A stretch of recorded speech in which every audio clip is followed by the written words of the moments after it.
হয়েছে মনে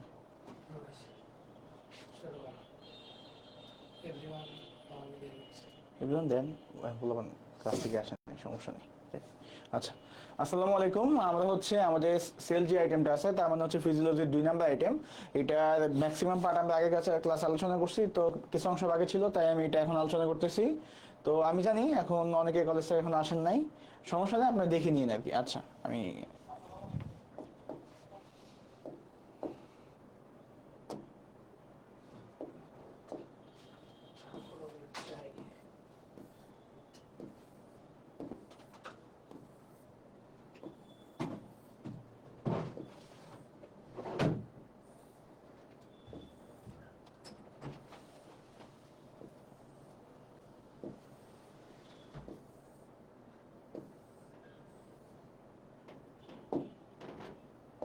আচ্ছা, আজকে হচ্ছে আমরা যে পড়াটা পড়বো, আজকের পড়াটা হচ্ছে আমরা এখান থেকে শুরু করবো। এটা হচ্ছে সাইটোস্কেলিটন দিয়ে শুরু হবে।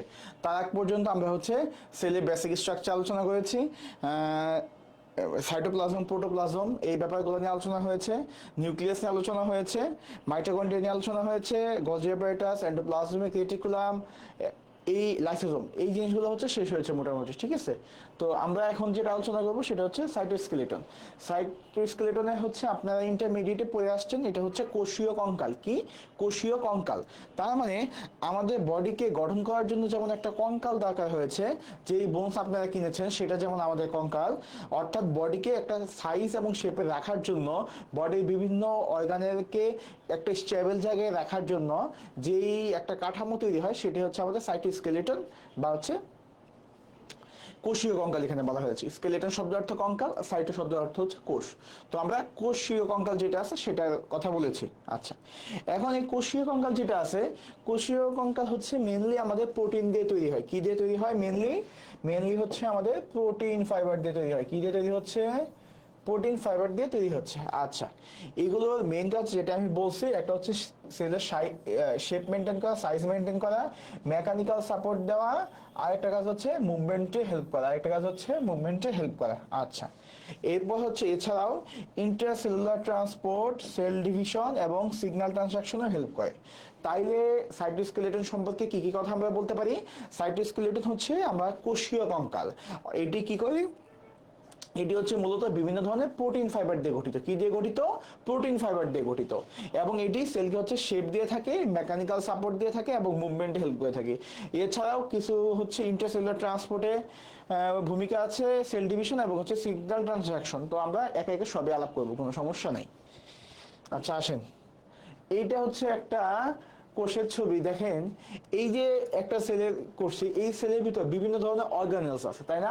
অর্গানেলস মানে হচ্ছে বিভিন্ন ধরনের অঙ্গাণু আছে। এখন এই যে বিভিন্ন ধরনের অঙ্গাণু আছে, এই অঙ্গাণুগুলা একটা নির্দিষ্ট পজিশনে রাখতে হবে।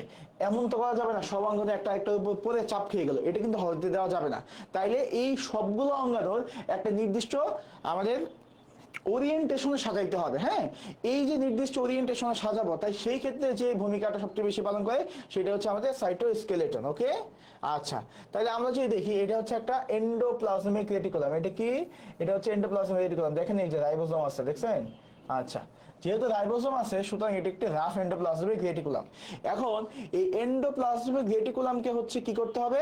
আমাদেরকে সেলের সাথে আটকায় রাখতে হবে, লাগায় রাখতে হবে।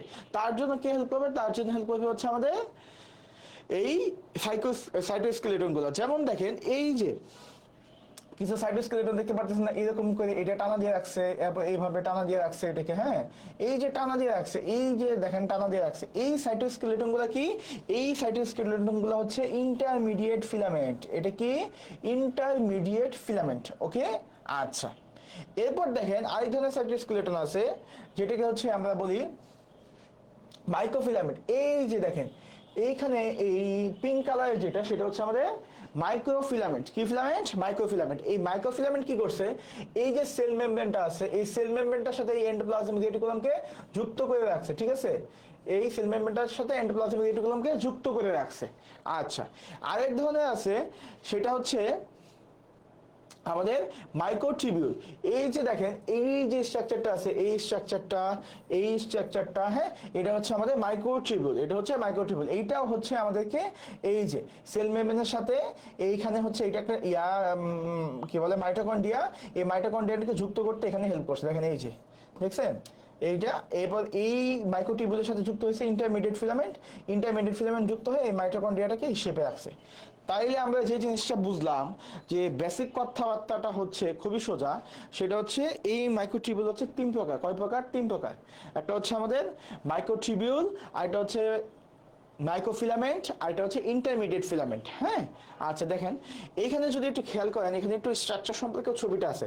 আপনার সবসময় গাইডানের যদি পড়তে কষ্ট হয়, আমি আমার স্লাইডে চেষ্টা করি মোটামুটি গাইডানের যত আলোচনা আছে সবকিছুই করে দেওয়ার জন্য।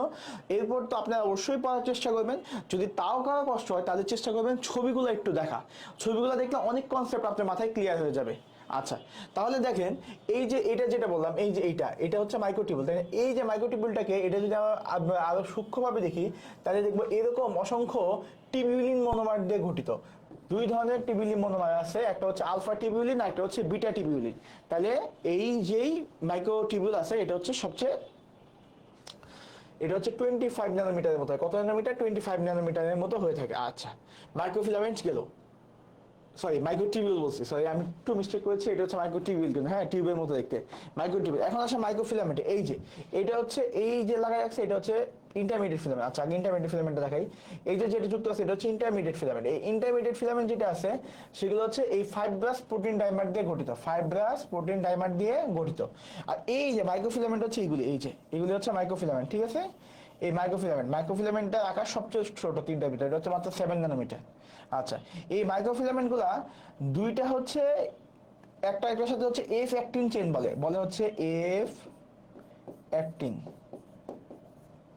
চেন আছে, তার সাথে হচ্ছে জি অ্যাক্টিন মনোমার যুক্ত হয়ে এফ অ্যাক্টিন এবং জি অ্যাক্টিনের সমন্বয়ে হচ্ছে মাইক্রোফিলামেন্ট গঠিত। আচ্ছা, তাহলে আমি গঠনটা সম্পর্কে যদি এখানে খুব হালকা করে বলতে চাই, সেটা হচ্ছে তাহলে 3 ধরনের আছে। একটা হচ্ছে মাইক্রোফিলামেন্ট। আসেন প্রথমে মাইক্রোফিলামেন্টে। এই যে মাইক্রোফিলামেন্ট আছে, মাইক্রোফিলামেন্ট হচ্ছে দুইটা এফ অ্যাক্টিন চেন এবং একটা জি অ্যাক্টিনের মনোমারের সমন্বয়ে গঠিত হয়ে থাকে। এফ অ্যাক্টিন চেন এবং জি অ্যাক্টিনের মনোমারের সমন্বয়ে গঠিত, এটা হচ্ছে সবচেয়ে ছোট, এর নাম হচ্ছে মাইক্রোফিলামেন্ট। ঠিক আছে, এর নাম এটা কত ন্যানোমিটার? 7 ন্যানোমিটার।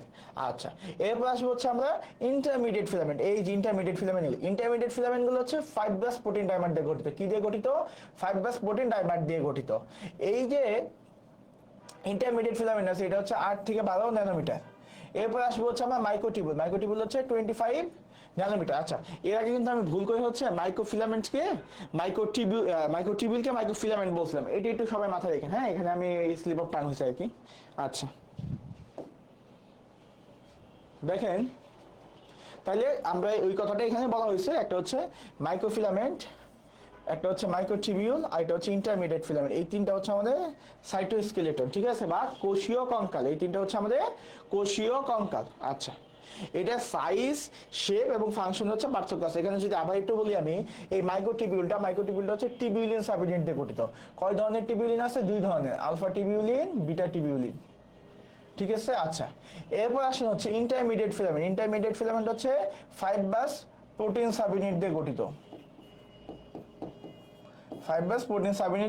ঠিক আছে।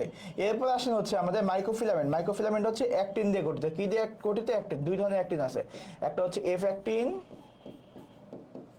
আর এটা হচ্ছে জি অ্যাক্টিন। ঠিক আছে, আচ্ছা এরপরে আসেন, এখন আমরা মাইক্রোফিলামেন্টের একদম বেসিকে যাবো। হ্যাঁ, মাইক্রোফিলামেন্টটা কি এটা আমরা ডিটেইলস পড়ালেখা করবো। আচ্ছা দেখেন, তাইলে হচ্ছে 1 নাম্বার যেটা আছে এটা ডায়ামিটার কিন্তু আমরা বলছি এটা হচ্ছে 7 ন্যানোমিটার। এখন কত ন্যানোমিটার? 7। এবং হচ্ছে এই মাইক্রোফিলামেন্ট হচ্ছে স্মলেস্ট ফিলামেন্ট। মাইক্রোফিলামেন্ট কি? Smallest filament. আচ্ছা, এরপর বলছে এটা হচ্ছে কি দিয়ে গঠিত? আমি আগেই বলছি মাইক্রোফিলামেন্ট গুলো হচ্ছে অ্যাক্টিন মনোমার দিয়ে গঠিত। কি দিয়ে গঠিত? অ্যাক্টিন মনোমার দিয়ে গঠিত। এই অ্যাক্টিন মনোমার গুলা পলিমারাইজেশনের মাধ্যমে লং ফিলামেন্ট গঠন করে। এই অ্যাক্টিন মনোমার গুলা পলিমারাইজেশনের মাধ্যমে লং ফিলামেন্ট গঠন করে। ঠিক আছে, আচ্ছা এটা হচ্ছে সেল মেমব্রেনের কাছাকাছি মেইনলি পাওয়া যায়। হ্যাঁ, এটা সেল মেমব্রেনের কাছাকাছি পাওয়া যায়। আচ্ছা, এরপর হচ্ছে এটা মেকানিক্যাল সাপোর্ট দেয়, সেল শেপ মেনটেন করে, এটা আমরা আগেই বলছি, এটা জেনারেল কাজের ভিতরে বলছে মেকানিক্যাল সাপোর্ট দেয়, সেল শেপ মেনটেন করে। হ্যাঁ, আচ্ছা, এটা সেল মুভমেন্টে হেল্প করতে পারে, কি করতে পারে, সেল মুভমেন্টে হেল্প করতে পারে। কি কি মুভমেন্ট, যেমন হচ্ছে অ্যামিবয়েড মুভমেন্ট, ঠিক আছে, অ্যামিবয়েড চলন আপনারা পড়ছেন, শ্বেত রক্তকণিকার অ্যামিবয়েড চলন হয়, এটা আপনারা পড়ছেন। আচ্ছা, এই amoeboid movement in white blood cell, amoeboid movement in white blood cell, okay. এরপর বলছে হচ্ছে মাইক্রোভিলাই তৈরি করতে হেল্প করে, মাইক্রোভিলাই তৈরি করতে হেল্প করে। আচ্ছা, আর মাসেল সেল হচ্ছে অ্যাক্টিভ মায়োসিনের সাথে কাজ করে কন্ট্রাকশন করে থাকে। হ্যাঁ, অ্যাক্টিন এবং মায়োসিন ইন্টারঅ্যাকশনের মাধ্যমে হচ্ছে মাসেল কন্ট্রাকশন বা মাসেল পেশি সংকোচন যেটা আছে, হ্যাঁ সংকোচন প্রসারণ করছেন না, সেই কাজটা হচ্ছে অ্যাক্টিভ মায়োসিনের ইন্টারঅ্যাকশনের মাধ্যমে হয়ে থাকে। আচ্ছা, এছাড়াও এন্ডোসাইটোসিস মানে কোষের ভিতর কোনো কিছু নেওয়া, বা সাইটোকাইনেসিস, সাইটোকাইনেসিস আমরা জানেন, সাইটোকাইনেসিস হচ্ছে এই যে আপনারা যে মাইটোসিস কোষ বিভাজন বলছিলেন, সেখানে যে নিউক্লিয়াস দুই ভাগে কি বলে সাইটোপ্লাজম দুই ভাগে বিভক্ত হচ্ছিল, সেটাকে বলা হচ্ছে সাইটোকাইনেসিস, সেটাকে বলে সাইটোকাইনেসিস। তাইলে এখান থেকে আমরা কি কি মনে রাখবো, লিখছি তো অনেক কথা, এত কি মনে রাখা যাবে, আসলে তো সম্ভব না। তাহলে আমরা মনে রাখবো হচ্ছে মাইক্রোফিলামেন্ট হচ্ছে স্মলেস্ট ফিলামেন্ট, এটা হচ্ছে মাত্র 7 ন্যানোমিটার হয়ে থাকে, এটা অ্যাক্টিন দিয়ে গঠিত, অ্যাক্টিনগুলো পলিমারাইজেশনের মাধ্যমে একটা লং চেন তৈরি করে, এবং হচ্ছে এটা মেন কাজ হচ্ছে মেকানিক্যাল সাপোর্ট দেওয়া, কোষের শেপ রক্ষা করা। এছাড়া এটি হচ্ছে আমাদের সেলের যে মুভমেন্ট আছে সেটাতে হেল্প করে, মুভমেন্টের ভিতরে হচ্ছে অ্যামিবয়েড মুভমেন্টের কথা মনে রাখবেন, এবং হচ্ছে সেলের কন্ট্রাকশন, অ্যাক্টিভ মায়োসিন ইন্টারঅ্যাকশনের মাধ্যমে কন্ট্রাকশনের কথা মনে রাখবেন। আর বেশি মনে রাখতে চাইলে সাইটোকাইনেসিসে হেল্প করে, এটা মনে রাখলেই চলবে। আচ্ছা দেখেন, এরপর আমরা আসি হচ্ছে ইন্টারমিডিয়েট ফিলামেন্ট, এরপর আসি হচ্ছে ইন্টারমিডিয়েট ফিলামেন্ট। ইন্টারমিডিয়েট ফিলামেন্ট হচ্ছে মাইক্রোফিলামেন্টের চেয়ে একটু বড়, ইন্টারমিডিয়েট ফিলামেন্ট হচ্ছে মাইক্রোফিলামেন্টের চেয়ে একটু বড়। এই যে ইন্টারমিডিয়েট ফিলামেন্ট হচ্ছে, এটা হচ্ছে মাত্র 10 ন্যানোমিটার, কয় ন্যানোমিটার হয়ে থাকে, 10 ন্যানোমিটার হয়ে থাকে। এটা হচ্ছে রোপ লাইক ফাইবার, হ্যাঁ এটা দড়ির মতো দেখতে, এটা আমি দেখাইছিলাম কিন্তু। হ্যাঁ, এটা হচ্ছে ফাইব্রাস এক ধরনের আপনাদের প্রোটিন ডাইমার দিয়ে গঠিত, ফাইব্রাস প্রোটিন ডাইমার দিয়ে গঠিত হয়ে থাকে। আচ্ছা, এটা হচ্ছে কি দেয়, এটাও মেন কাজ হচ্ছে মেকানিক্যাল সাপোর্ট দেয়, মেন কাজ কি, মেকানিক্যাল সাপোর্ট দেওয়া। এটা হচ্ছে যেমন ডাইনামিক্স বা হচ্ছে যেমন চলনে খুব বেশি হেল্প করে না, হ্যাঁ ডাইনামিক বা হচ্ছে চলনে খুব বেশি হেল্প করে না, এটা মেনলি হচ্ছে স্ট্রাকচারাল সাপোর্ট দেয়, ঠিক আছে। স্ট্রাকচারগুলো যাতে একটা নির্দিষ্ট ওরিয়েন্টেশনে থাকতে পারে তার জন্য হেল্প করে হচ্ছে এই ইন্টারমিডিয়েট ফিলামেন্ট, তার জন্য হেল্প করে কে, ইন্টারমিডিয়েট ফিলামেন্ট, ওকে। আচ্ছা, এরপর বলছি এই ইন্টারমিডিয়েট ফিলামেন্টগুলো বিভিন্ন সেলে বিভিন্ন নামে থাকে। হ্যাঁ, যেমন এপিথেলিয়াল সেল, যে একটা সেল আছে এপিথেলিয়াল সেল, ঠিক আছে, এপিথেলিয়াল সেল হচ্ছে আমাদের স্কিনেও আছে অনেক। হ্যাঁ, আচ্ছা, এই এপিথেলিয়াল সেলে যে ইন্টারমিডিয়েট ফিলামেন্ট থাকে তার নাম হচ্ছে ক্যারাটিন, তার নাম কি, তার নাম হচ্ছে ক্যারাটিন। আবার মাসেল সেলে যে ইন্টারমিডিয়েট ফিলামেন্ট থাকে তার নাম হচ্ছে ডেসমিন, তার নাম কি, ডেসমিন। আবার কানেকটিভ টিস্যু সেল যেমন হচ্ছে ফাইব্রোব্লাস্টের যেই ইন্টারমিডিয়েট ফিলামেন্ট থাকে তার নাম হচ্ছে ভাইমেন্টিন, তার নাম কি, ভাইমেন্টিন। নিউরন এবং এক্সনের যেগুলি থাকে তার নাম হচ্ছে নিউরোফিলামেন্ট, তার নাম কি, নিউরোফিলামেন্ট। আচ্ছা, আরেকটা আছে জিএফএপি। হ্যাঁ, জিএফএপি হচ্ছে glial fibrillary acidic protein, glial fibrillary acidic protein. এই জিএফএপিটা থাকে হচ্ছে অ্যাস্ট্রোসাইটসে, কই থাকে, অ্যাস্ট্রোসাইটসে। এটা মাথায় রাখেন, জিএফএপি যেটা আছে glial glial fibrillary acidic protein যেটা আছে সেটা থাকে হচ্ছে অ্যাস্ট্রোসাইট, ওকে। আর এই নিউরোফিলামেন্ট থাকে হচ্ছে আমাদের মেইনলি নিউরনসের এক্সনে, হ্যাঁ নিউরোফিলামেন্ট থাকে হচ্ছে নিউরনসের, ওকে। আচ্ছা, লেমিনস যেটা আছে, লেমিনস হচ্ছে নিউক্লিয়াস এনভেলপ যেটা আছে সেটা স্ক্যাফোল্ড ফর্মেশন করে, ঠিক আছে, লেমিনস। আচ্ছা, এখন কথা হচ্ছে এই যে বিভিন্ন সেলে বিভিন্নটা থাকে, এটার উপর ভিত্তি করে আমরা খুব গুরুত্বপূর্ণ একটা কাজ করতে পারি, ঠিক আছে, খুব গুরুত্বপূর্ণ একটা কাজ করতে পারি। কি করতে পারি, আমরা টিউমার ডায়াগনোসিস করতে পারি, কি ডায়াগনোসিস করতে পারি, টিউমার ডায়াগনোসিস করতে পারি, ঠিক আছে। আচ্ছা, তাহলে মানে একটা টিউমার পাইলেন, ঠিক আছে, আপনার বডিতে একটা টিউমার হলো, আপনার বডিতে টিউমার বিভিন্ন ধরনের হতে পারে। এখন টিউমার কি, টিউমার হচ্ছে অ্যাবনর্মাল গ্রোথ অফ সেল, তাই তো।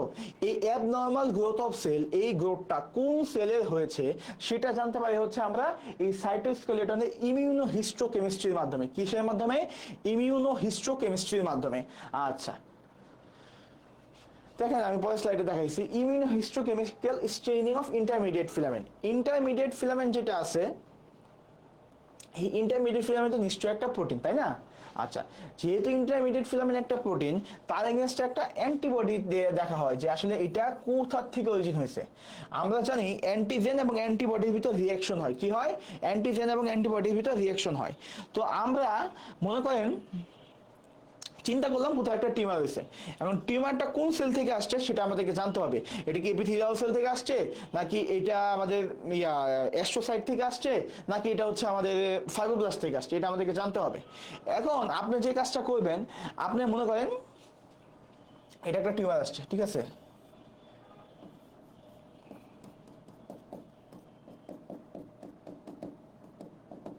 আচ্ছা এরকম একটা টিউমার আসছে, ঠিক আছে, এটা একটা,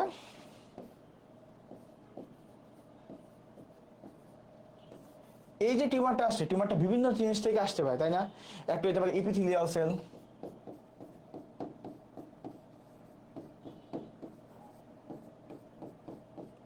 হইতে পারে হচ্ছে ফাইব্রোব্লাস্ট, হইতে পারে মাসেল সেল, তাই না? এখন কি থেকে আসছে এটা তো আমরা জানি না, আমাদেরকে জানতে হবে। তো জানার জন্য যে টেস্টটা করবো তার নাম হচ্ছে ইমিউনোহিস্টোকেমিক্যাল স্টেইনিং। কি করবো? Immunohistochemical staining. এটাকে বলা হচ্ছে ইমিউনোহিস্টোকেমিস্ট্রি, আইএসসি, এটাকে বলা হচ্ছে ইমিউনোহিস্টোকেমিস্ট্রি। হ্যাঁ, এই ইমিউনোহিস্টোকেমিস্ট্রির মাধ্যমে আমরা জানতে পারি এই টিউমারের অরিজিনটা কোথা থেকে আসছে। তো এইখানে যে বেসিক প্রিন্সিপালটা ইউজ হয় বা যে মূলনীতি ইউজ হয় সেটা জানলে খুব অবাক হবেন। সেই মূলনীতি হচ্ছে, দেখেন এপিথেলিয়াল সেল, এই এপিথেলিয়াল সেলের ভিতরে হচ্ছে ইন্টারমিডিয়েট ফিলামেন্ট আছে, তাই না?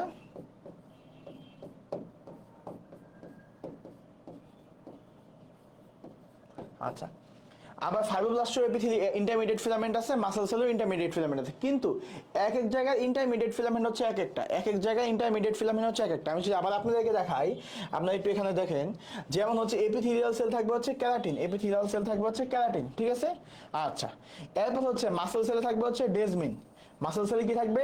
ডেজমিন। আর ভাইমেন্টিন থাকবে হচ্ছে ফাইব্রোব্লাস্টে, ভাইমেন্টিন থাকবে হচ্ছে ফাইব্রোব্লাস্ট। আচ্ছা, তাহলে এপিথেলিয়াল সেল যেটা আছে, দেখেন এপিথেলিয়াল সেলে ইন্টারমিডিয়েট ফিলামেন্ট, ইন্টারমিডিয়েট ফিলামেন্ট হিসেবে কি আছে? ইন্টারমিডিয়েট ফিলামেন্ট হিসেবে আছে হচ্ছে কেরাটিন। কি আছে? কেরাটিন, ঠিক আছে। এই ইন্টারমিডিয়েট ফিলামেন্ট আছে কেরাটিন। আর মাসেল সেল যেটা আছে তার ভিতরে আছে হচ্ছে, মাসেল সেলের ভিতরে আছে হচ্ছে আপনার দেখেন এখানে ডেজমিন, মাসেল সেলের ভিতরে কি আছে? ডেজমিন। আচ্ছা, মাসেল সেল যেটা আছে তার ভিতরে আছে ডেজমিন। আর ফাইব্রোব্লাস্ট যেটা আছে, ফাইব্রোব্লাস্টের ভিতরে আছে হচ্ছে ভাইমেন্টিন।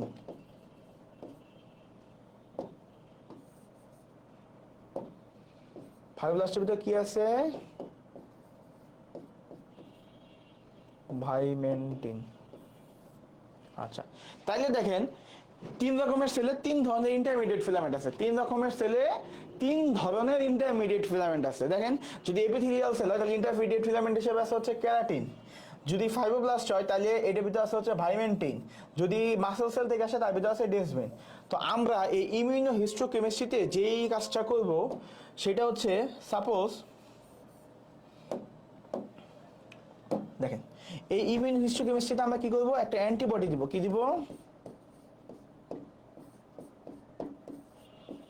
একটা অ্যান্টিবডি দিয়ে চেক করব। অ্যান্টিবডি কিসের এগেইনস্টে দিব? ফার্স্টে আমরা দেখব হচ্ছে অ্যান্টিবডিটা ক্যারাটিন এগেইনস্টে দিলাম, ঠিক আছে, এটা হচ্ছে ক্যারাটিন এগেইনস্টে অ্যান্টিবডি দিলাম, অ্যান্টি ক্যারাটিন অ্যান্টিবডি দিলাম, ঠিক আছে। তাহলে হচ্ছে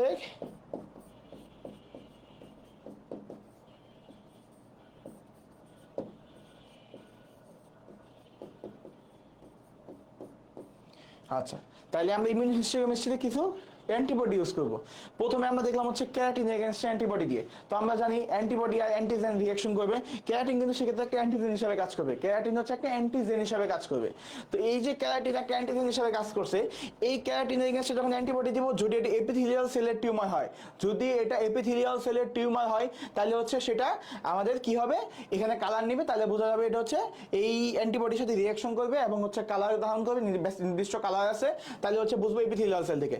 কিন্তু দেখা গেল যে আমরা অ্যান্টিবডি দিচ্ছি ক্যারাটিন এগেইনস্টে, এখানে কোনো রিঅ্যাকশন হয় নাই, তাহলে আমরা বুঝবো এটা এপিথেলিয়াল সেল থেকে আসছে। দেন আমরা অ্যান্টিবডি দিব হচ্ছে ভাইমেন্টিনের এগেইনস্টে। কার এগেইনস্টে? ভাইমেন্টিনের এগেইনস্টে। যখন আমরা ভাইমেন্টিনের এগেইনস্টে অ্যান্টিবডি দিব, তখন যদি স্টেইনিং হয় বা কালার নেয়, তাহলে কালার হয় আর কি, হ্যাঁ, মানে জিনিসটা হচ্ছে যখন অ্যান্টিজেন অ্যান্টিবডি রিঅ্যাকশন হয় তখন একটা কালার চেঞ্জ হয়, ঠিক আছে।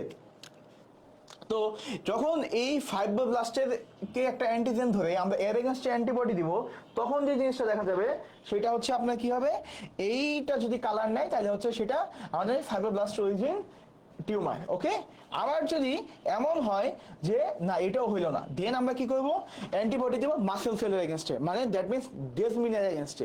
যদি ডেসমিনের এগেনস্টেটাতে কালার হয় মানে হচ্ছে স্টেইনিং নেয়, হ্যাঁ স্টেইনিং নিলে হচ্ছে আমরা বুঝবো এটা মাসেল সেলের টিউমার। ওকে, এইভাবে আমরা ইমিউন হিস্টোকেমিস্ট্রি প্যানেল করতে পারি। ওকে, আশা করি এটা সবাই বুঝছেন, না বুঝলে একটু কোশ্চেন করেন, আমি আবার বলবো। আচ্ছা দেখেন, তো আমরা ভাইমেন্টিন বলছি, ভাইমেন্টিন আমরা বলছি কোথায় আছে, ভাইমেন্টিন হচ্ছে এপিথেলিয়াল সেলে আছে বলা হয়েছে, তাই না? ভাইমেন্টিন মেইনলি থাকে হচ্ছে আমাদের এপিথেলিয়াল সেলগুলোতে। তো দেখেন এগুলো হচ্ছে মেইনলি মেসেনকাইমাল টিস্যুতে পাওয়া যায়, ঠিক আছে? কোথায় পাওয়া যায়? মেসেনকাইমাল টিস্যুতে পাওয়া যায়, এমব্রায়োনিক মেসোডার্ম থেকে আসে। তো এটা অনেক জায়গায় আছে, ঠিক আছে? একটা স্পেসিফিক জায়গায়, মানে স্কেলেটাল মাসল। আমি তো বলছি যে সবচেয়ে বেশি হচ্ছে আপনাদের ভাইমেন্টিনের কথা যেটা বলছি, ক্যারাটিনের কথা বলছি হচ্ছে এপিথেলিয়াল সেলে। আর বললাম হচ্ছে ভাইমেন্টিন, ভাইমেন্টিন যেটা ছিল সেটা হচ্ছে সবচেয়ে বেশি থাকবে হচ্ছে আপনার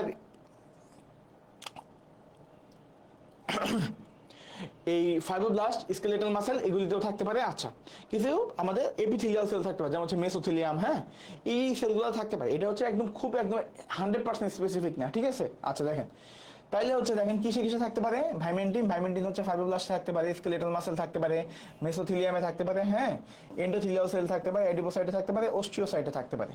আচ্ছা, তো এইটাতে যদি আমরা যদি কোনো জায়গায় অ্যান্টিবডি দিয়ে পাই যে এইটাতে অ্যান্টিবডির সাথে রিয়াকশন করে ইমিউনোহিস্টোকেমিক্যাল স্টেইনিং নিছে, ইমিউনোহিস্টোকেমিস্ট্রির স্টেইনিং নিছে বা কালার নিছে, তাহলে এটা বুঝবো হচ্ছে এটা হচ্ছে সার্কোমা। সার্কোমা হচ্ছে একটা টিউমারের নাম, ঠিক আছে? যেই সকল টিউমার মেসেনকাইমাল অরিজিন থাকে তাদেরকে বলা হচ্ছে সার্কোমা। যেই সকল টিউমারে মেসেনকাইমাল অরিজিন থাকে তাকে বলা হচ্ছে সার্কোমা। কি বলে? সার্কোমা। আচ্ছা, যেমন হচ্ছে লাইপোসার্কোমা, এটা হচ্ছে ফ্যাট সেলের হচ্ছে সার্কোমা, আর এটা হচ্ছে লিওমায়োসার্কোমা, এটা হচ্ছে স্মুথ মাসল সেলের সার্কোমা। ওকে, আচ্ছা, also expressed in some non sarcoma tumour. কিছু নন সার্কোমা টিউমার এগুলো পজিটিভ পেতে পারে, যেমন হচ্ছে রেনাল সেল কার্সিনোমা, এরপর হচ্ছে সিএনএস টিউমার যেমন হচ্ছে মেনিনজিওমা, হ্যাঁ এরপর হচ্ছে এন্ডোমেট্রিয়াল কার্সিনোমা, এগুলিতে হচ্ছে প্রেজেন্ট পেতে পারে। তাইলে ভাইমেন্টিন যেটা আছে, ভাইমেন্টিন সম্পর্কে আমি 2টা বা 3টা কথা সর্বোচ্চ মনে রাখতে চাই। সেটা হচ্ছে ভাইমেন্টিন যেটা আছে এটা হচ্ছে মেসেনকাইমাল টিস্যুতে পাওয়া যায়, যেগুলি মেসোডার্ম থেকে উদ্ভূত হয়েছে। তো এইটা হচ্ছে আমরা কিসে পাবো? মেনলি পাবো হচ্ছে সার্কোমাতে। যদি পজিটিভ পাই ইমিউনোহিস্টোকেমিক্যাল স্টেইনিং, তাহলে এটা মেনলি পাবো হচ্ছে কোথায়? সার্কোমাতে পাবো। সার্কোমা হচ্ছে কোন ধরনের কি কি হতে পারে, যেমন হচ্ছে আমাদের লাইপোসার্কোমা হতে পারে, লিওমায়োসার্কোমা হইতে পারে। আচ্ছা, এছাড়াও কিছু অন্য অন্য সেল কার্সিনোমাতে পাওয়া যায়, যেমন রেনাল সেল কার্সিনোমা, মানে এটা একটা kidney carcinoma.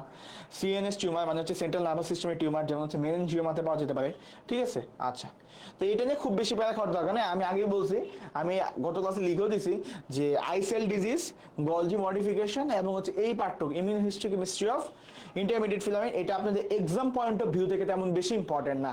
Exam point of view থেকে ইম্পর্টেন্ট না মানে হচ্ছে আপনার বর্তমান এক্সাম পয়েন্ট ভিউ থেকে ইম্পর্টেন্ট না, হ্যাঁ কারণ এক্সাম পয়েন্ট অফ ভিউ থেকে মোটামুটি বেসিক জিনিসপত্র পড়লে আপনি খুব ভালোভাবে পাস করে যাবেন, ঠিক আছে? কিন্তু কেউ যদি খুব বেশি জানতে চান তাদের জন্য হচ্ছে আমি পড়াচ্ছি, কারণ ক্লাসটা তো আমাকে সবার জন্য নিতে হবে, তো আমি তো আসলে কাউকে বঞ্চিত করতে পারি না। তো আপনারা দেখেন জিনিসটা হচ্ছে আমাদের আসলে ফিজিওলজি কেন পড়তেছি, এই ডেপথটা অনুভব করার জন্য এই জিনিসগুলো আসলে মোটামুটি আপনি চাইলে দেখতে পারেন আর কি, হ্যাঁ। আচ্ছা, এছাড়া হচ্ছে বিভিন্ন এক্সাম যেগুলি আছে যেমন ইউএসএমএলই, এই এক্সামগুলোতে এখান থেকে কোশ্চেন আসে। আচ্ছা, এরপর আসলে হচ্ছে 2 নাম্বার যেটা বলছে ডেসমিন, কার কথা বলছি? ডেসমিন। ডেসমিন যেটা আছে, ডেসমিন মেনলি পাওয়া যাবে হচ্ছে মাসল সেলে। ডেসমিন কই পাওয়া যাবে? মাসল সেলে, এটা আমি আগেও বলছি, ঠিক আছে? আচ্ছা, এটা হচ্ছে সার্কোমিয়াসিস জেড ডিস্ক অপোজিট, এটা আপনার পরে বুঝবেন যখন মাসল ফিজিওলজি পড়াবো, তখন এই জেড ডিস্কটা বুঝবেন। আচ্ছা, এটা যদি পাই আমরা, যদি ডেসমিন পাই, তাহলে আমি বলছি এটা মাসেল টিউমার। কি? Muscle tumour. আচ্ছা, এটা কি টিউমার? Muscle tumour. তাহলে আমরা যদি ডেসমিনের এগেনস্ট অ্যান্টিবডি দেওয়ার পর এটা ডেসমিনের সাথে রিঅ্যাকশন করে একটা কালার নেয়, অর্থাৎ ইমিউনোহিস্টোকেমিক্যাল স্টেইনিং নেয়, তাইলে হচ্ছে আমরা বুঝবো এটা হচ্ছে মাসেল টিউমার। কিসের টিউমার? এটা হচ্ছে মাসেল টিউমার। যেমন হচ্ছে র্যাবডোমায়োসার্কোমা, র্যাবডোমায়োসার্কোমা, আর এটা হচ্ছে লিওমায়োমা, আর এটা হচ্ছে লিওমায়োসার্কোমা। এই নামগুলো জানলেও জানতে পারেন, না জানলেও না জানতে পারেন। এটা হচ্ছে আপনি এই যে টিউমার হিসেবে কাজ করতেছে, একটু জানে অনেক বেশি, ঠিক আছে?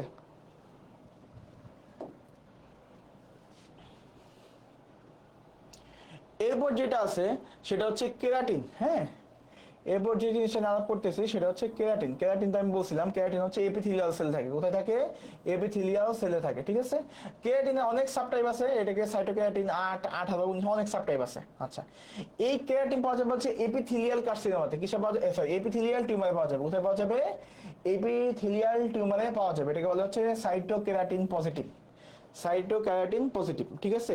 এখন এপিথেলিয়াল সেলের ভিতরে অন্যতম গুরুত্বপূর্ণ একটা সেল হচ্ছে স্কোয়ামাস সেল। কি? Squamous cell. তো অনেক কার্সিনোমা হচ্ছে, খুব বড় একটা কার্সিনোমা অংশ হচ্ছে স্কোয়ামাস সেল কার্সিনোমা থেকে আসে। স্কোয়ামাস সেল কার্সিনোমা থেকে আসে। তো এই স্কোয়ামাস সেল কার্সিনোমা নির্ণয়ের জন্য হচ্ছে এই কেরাটিনের এগেইনস্টে ইমিউনোহিস্টোকেমিস্ট্রি পজিটিভ হবে, ঠিক আছে। এই স্কোয়ামাস সেল কার্সিনোমা হতে পারে হচ্ছে সার্ভিক্সের কার্সিনোমা, হতে পারে সার্ভিক্স স্কোয়ামাস সেল কার্সিনোমা হয়, একে বলা হচ্ছে এসসিসি। স্কোয়ামাস সেল কার্সিনোমা হচ্ছে SCC, squamous cell carcinoma. Head নেকের যে কোনো জায়গায় স্কোয়ামাস সেল কার্সিনোমা হতে পারে। লাংয়ের যে লাইনিং এপিথেলিয়াম আছে সেটা স্কোয়ামাস সেল কার্সিনোমা হতে পারে। স্কিনে স্কোয়ামাস সেল আছে, ইসোফেগাস স্কোয়ামাস সেল আছে। আচ্ছা, নরমালি আপনি টিউমারের কথা যদি চিন্তা করেন, টিউমারটা হচ্ছে সাপোজ আপনি অনেকেই জানেন যে আমাদের এই লাঙে হচ্ছে স্কোয়ামাস সেল আছে, তাই না? তো ওই স্কোয়ামাস সেলগুলো অ্যাবনর্মাল পলিফারেশনের কারণে হচ্ছে ওই টিউমারটা হয়েছে।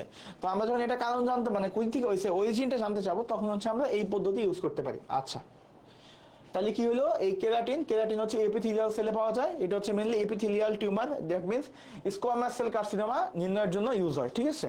আচ্ছা, এরপর আসেন হচ্ছে আরো তিনটা আমি আলাপ করছি। একটা হচ্ছে ল্যামিন্স। ল্যামিন্স যেটা আছে এটা হচ্ছে নিউক্লিয়াস এনভেলপকে ফর্ম করে, ঠিক আছে। নিউক্লিয়াস এনভেলপ ফর্ম করে এবং হচ্ছে এই নিউক্লিয়াসকে সাইটোপ্লাজম থেকে আলাদা করে, ঠিক আছে। আচ্ছা, এটা তৈরি করা হচ্ছে inner nuclear membrane, outer membrane, inter membranous space, ঠিক আছে। এই নিউক্লিয়ার এনভেলপ তৈরি করে কে? ল্যামিন্স, ওকে। আচ্ছা, এখন এটাকে নিউক্লিয়ার ল্যামিন বলা হয়, ঠিক আছে।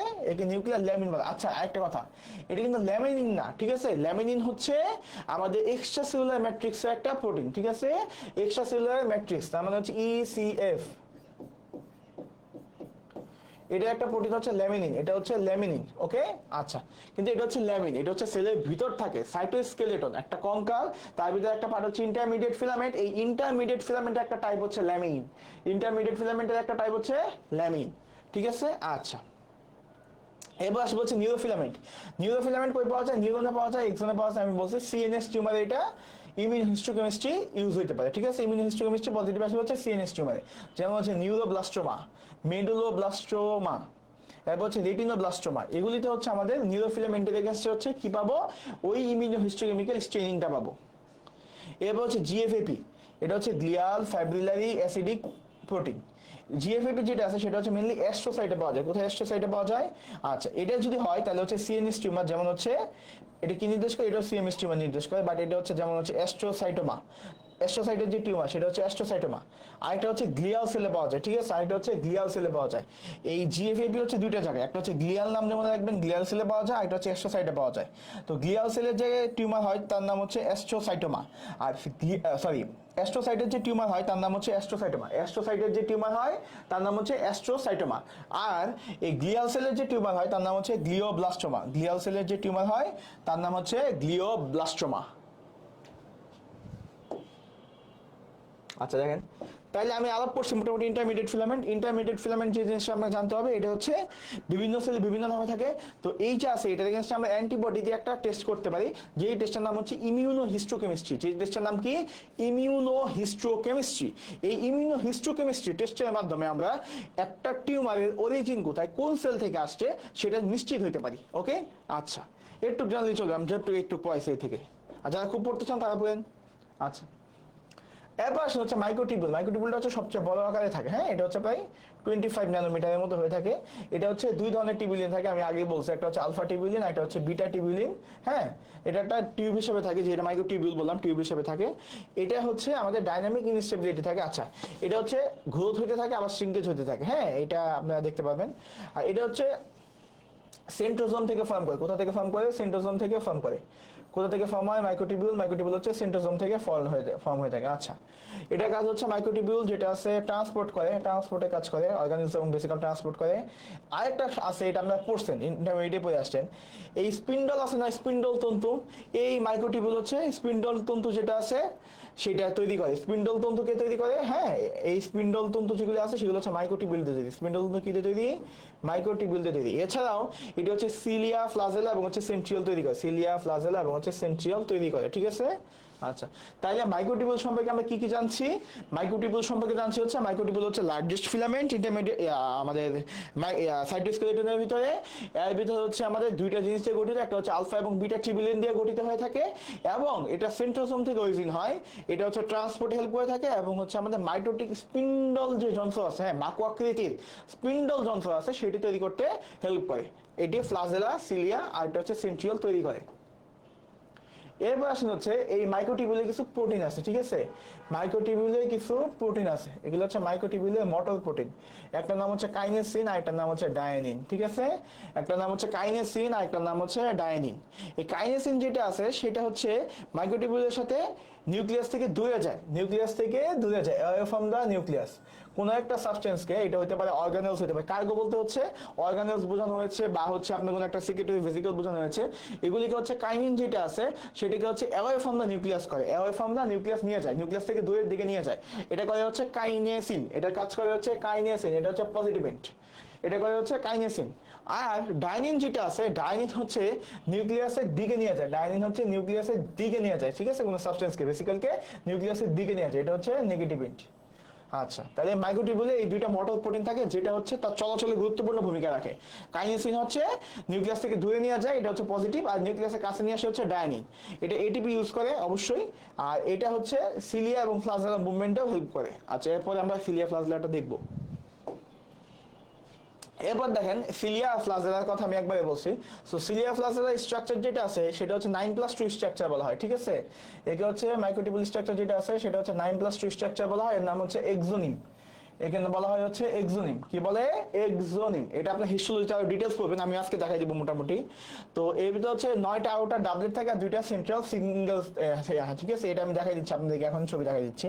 আচ্ছা, বেজাল বডি যেটা আছে, বেজাল বডি হচ্ছে নিচের পার্টটা, সেটা হচ্ছে সিলিয়া বা ফ্লাজেলাকে সেলের সাথে যুক্ত রাখে, সিলিয়া ফ্লাজেলাকে সেলের সাথে যুক্ত রাখে।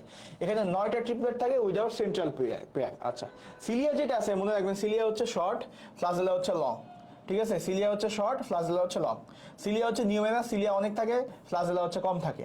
এটা হচ্ছে নর্মালি আমাদের সিলিয়া যে আমরা দেখতে পাই সেটা হচ্ছে রেসপিরেটরি ট্র্যাক্টে মিউকাস মুভ করে। নর্মালি একটা এক্সাম্পল হচ্ছে রেসপিরেটরি ট্র্যাক্টে মিউকাস মুভ করে। আর ফ্লাজেলা হচ্ছে আমাদের স্পার্ম, স্পার্মের সাথে যে ফ্লাজেলা আছে এটা আপনারা সবাই জানেন, তাই না? আচ্ছা, এটা মেনলি আমাদের এই মুভমেন্টটা হচ্ছে ডায়ানিন নামের সাহায্যে। আমি একটু পরের ছবিতে যাই, তাহলে আরেকটু আবার এখানে আসলে ক্লিয়ার হবে না আপনারা দেখেন। আচ্ছা, এই যে ছবিটা দেখতে পারতেছেন না, এই ছবিটা হচ্ছে একটা সিলিয়ামে, দেখেন। এখন কথা হচ্ছে সিলিয়াতে আমরা বলছি সিলিয়ার দুটো অংশ আছে, ঠিক আছে?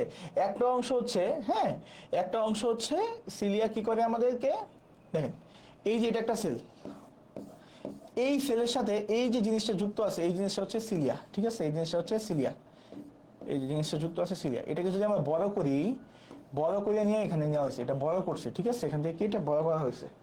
তো বড় করার পরে আমরা যে জিনিসটা দেখবো, এটা দুইটা পার্ট আছে। একটা পার্ট হচ্ছে বেজাল বডি, হ্যাঁ, আর এটা উপরে পার্ট আছে যেটা হচ্ছে এক্সোনিম স্ট্রাকচার। তো বেজাল বডি যে পার্টটা আছে, বেজাল বডিটা হচ্ছে সেলের সাথে মেইনলি যুক্ত থাকে, এই বেজাল বডি এই পার্টটা।